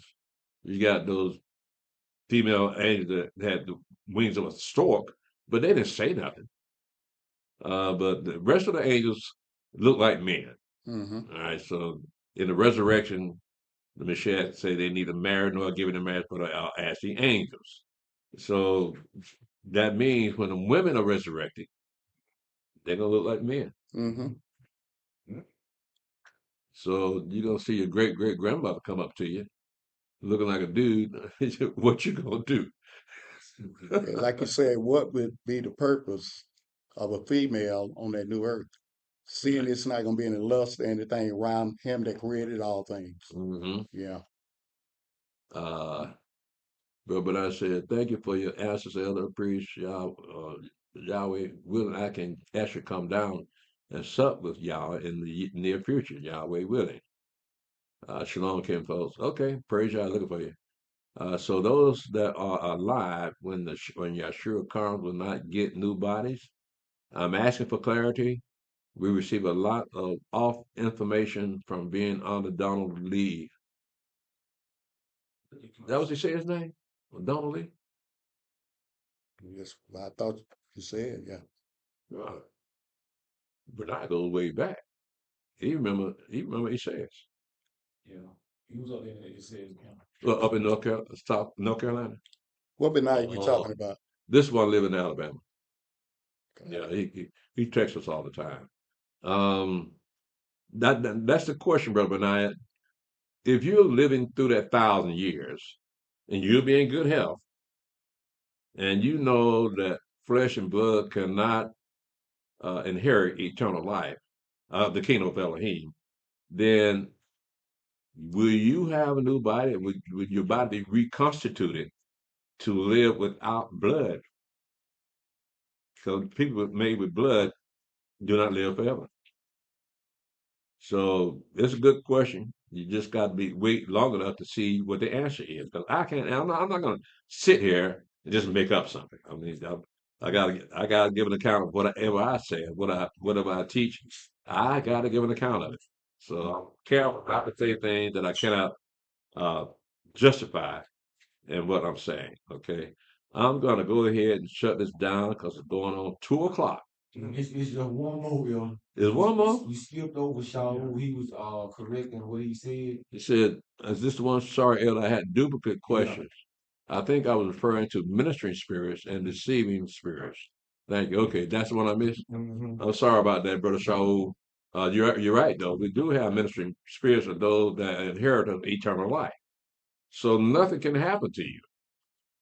You, if it meant for you, Close it, bro. not close though. They're like, It's a door. um, yeah, we have ministering spirits to those that are inheritors of eternal life. So nothing's going to happen to you, no matter what. And then you got those that are sealed. We talk about the 144,000. They are sealed right now, and you got other people that are sealed are going to be in that kingdom. That nothing's going to happen to. No matter what happened, the 3.5 years of Great Tribulation, nothing's going to happen to those people because they got the Father sealed in their forehead. 144,000 got the seal in their forehead. So nothing's going to happen to them. Um, and we talk about everybody else that's going to be in that kingdom. They're going to have that seal in their head, so nothing's going to happen to them. No matter how dangerous it gets, nothing's going to happen to them because again, we have ministering spirits that those that are heirs of salvation. Uh, and we have those deceiving spirits. That's why the law is so important because you see the Satan tempt the Mashiach. And how the Mashiach resisted temptation? You throw the law on it. So as long as you walk in the law, Satan is going to take Satan a little bit harder, make it a little bit harder for him to tempt you because the law covers everything. Did I miss anybody? That was you. It said, let me go back to Benai. It says, so those that are alive when Yeshua comes will not get new bodies. Nope. I'm asking for clarity. You receive a lot of off information from being underdominantly, also known as slayers. No, you're not going to have a new body if you're still alive when the Mashiach shows up. Your body's going to change, though. Your body's going to change to a point where it can live 1,000 years. That means your body got to be healthy and strong. So, in that, yeah, you're going to change. Like we mentioned in Isaiah 35, well, that'll be healing in the wilderness. Yeah, you got to look at that. But when the Mashiach shows back up, you're going to have healing among the children of Israel in the land. You're going to see that his ministry in Matthew, when he said, repent for the kingdom of heaven is at hand, he was healing people, raising people from the dead. So he let you know this is what's going to be going on in the kingdom. So yeah, when the kingdom of heaven is set up, we're all going to be changed in a moment, twinkling of an eye, so that your body will be more healthy, that it can stand 1,000 years like it was supposed to do in the first place. Adam was supposed to live 1,000 years. He didn't make it. All right, so that's where that thing's gonna go down. Yahweh willing, Brother Benaiah. I'm gonna go ahead and shut it down because it's been a while. I don't think I've been here this long before. I'm in strange territory. I'll go ahead and shut it down. Thank you, Facebook. Uh, Thank you, Facebook. Thank you, YouTube, for joining us today. Join us for our history class this coming Thursday, which is Tuesday night at 8 o'clock. Join the sisters class on the 5th day at 8 o'clock. You can watch them on Zoom. And finally, we have our Sabbath service on Saturday starting at 1 o'clock. Again, thank you for joining us, Facebook and YouTube. Great question. That's what I love. I love those types of questions, and I thank Yahweh for allowing me to answer those questions the best that I can with His Spirit, so that we can come to some kind of understanding of what that question is saying and what the answer should be. I always, Yahweh bless you and keep you. Shalom.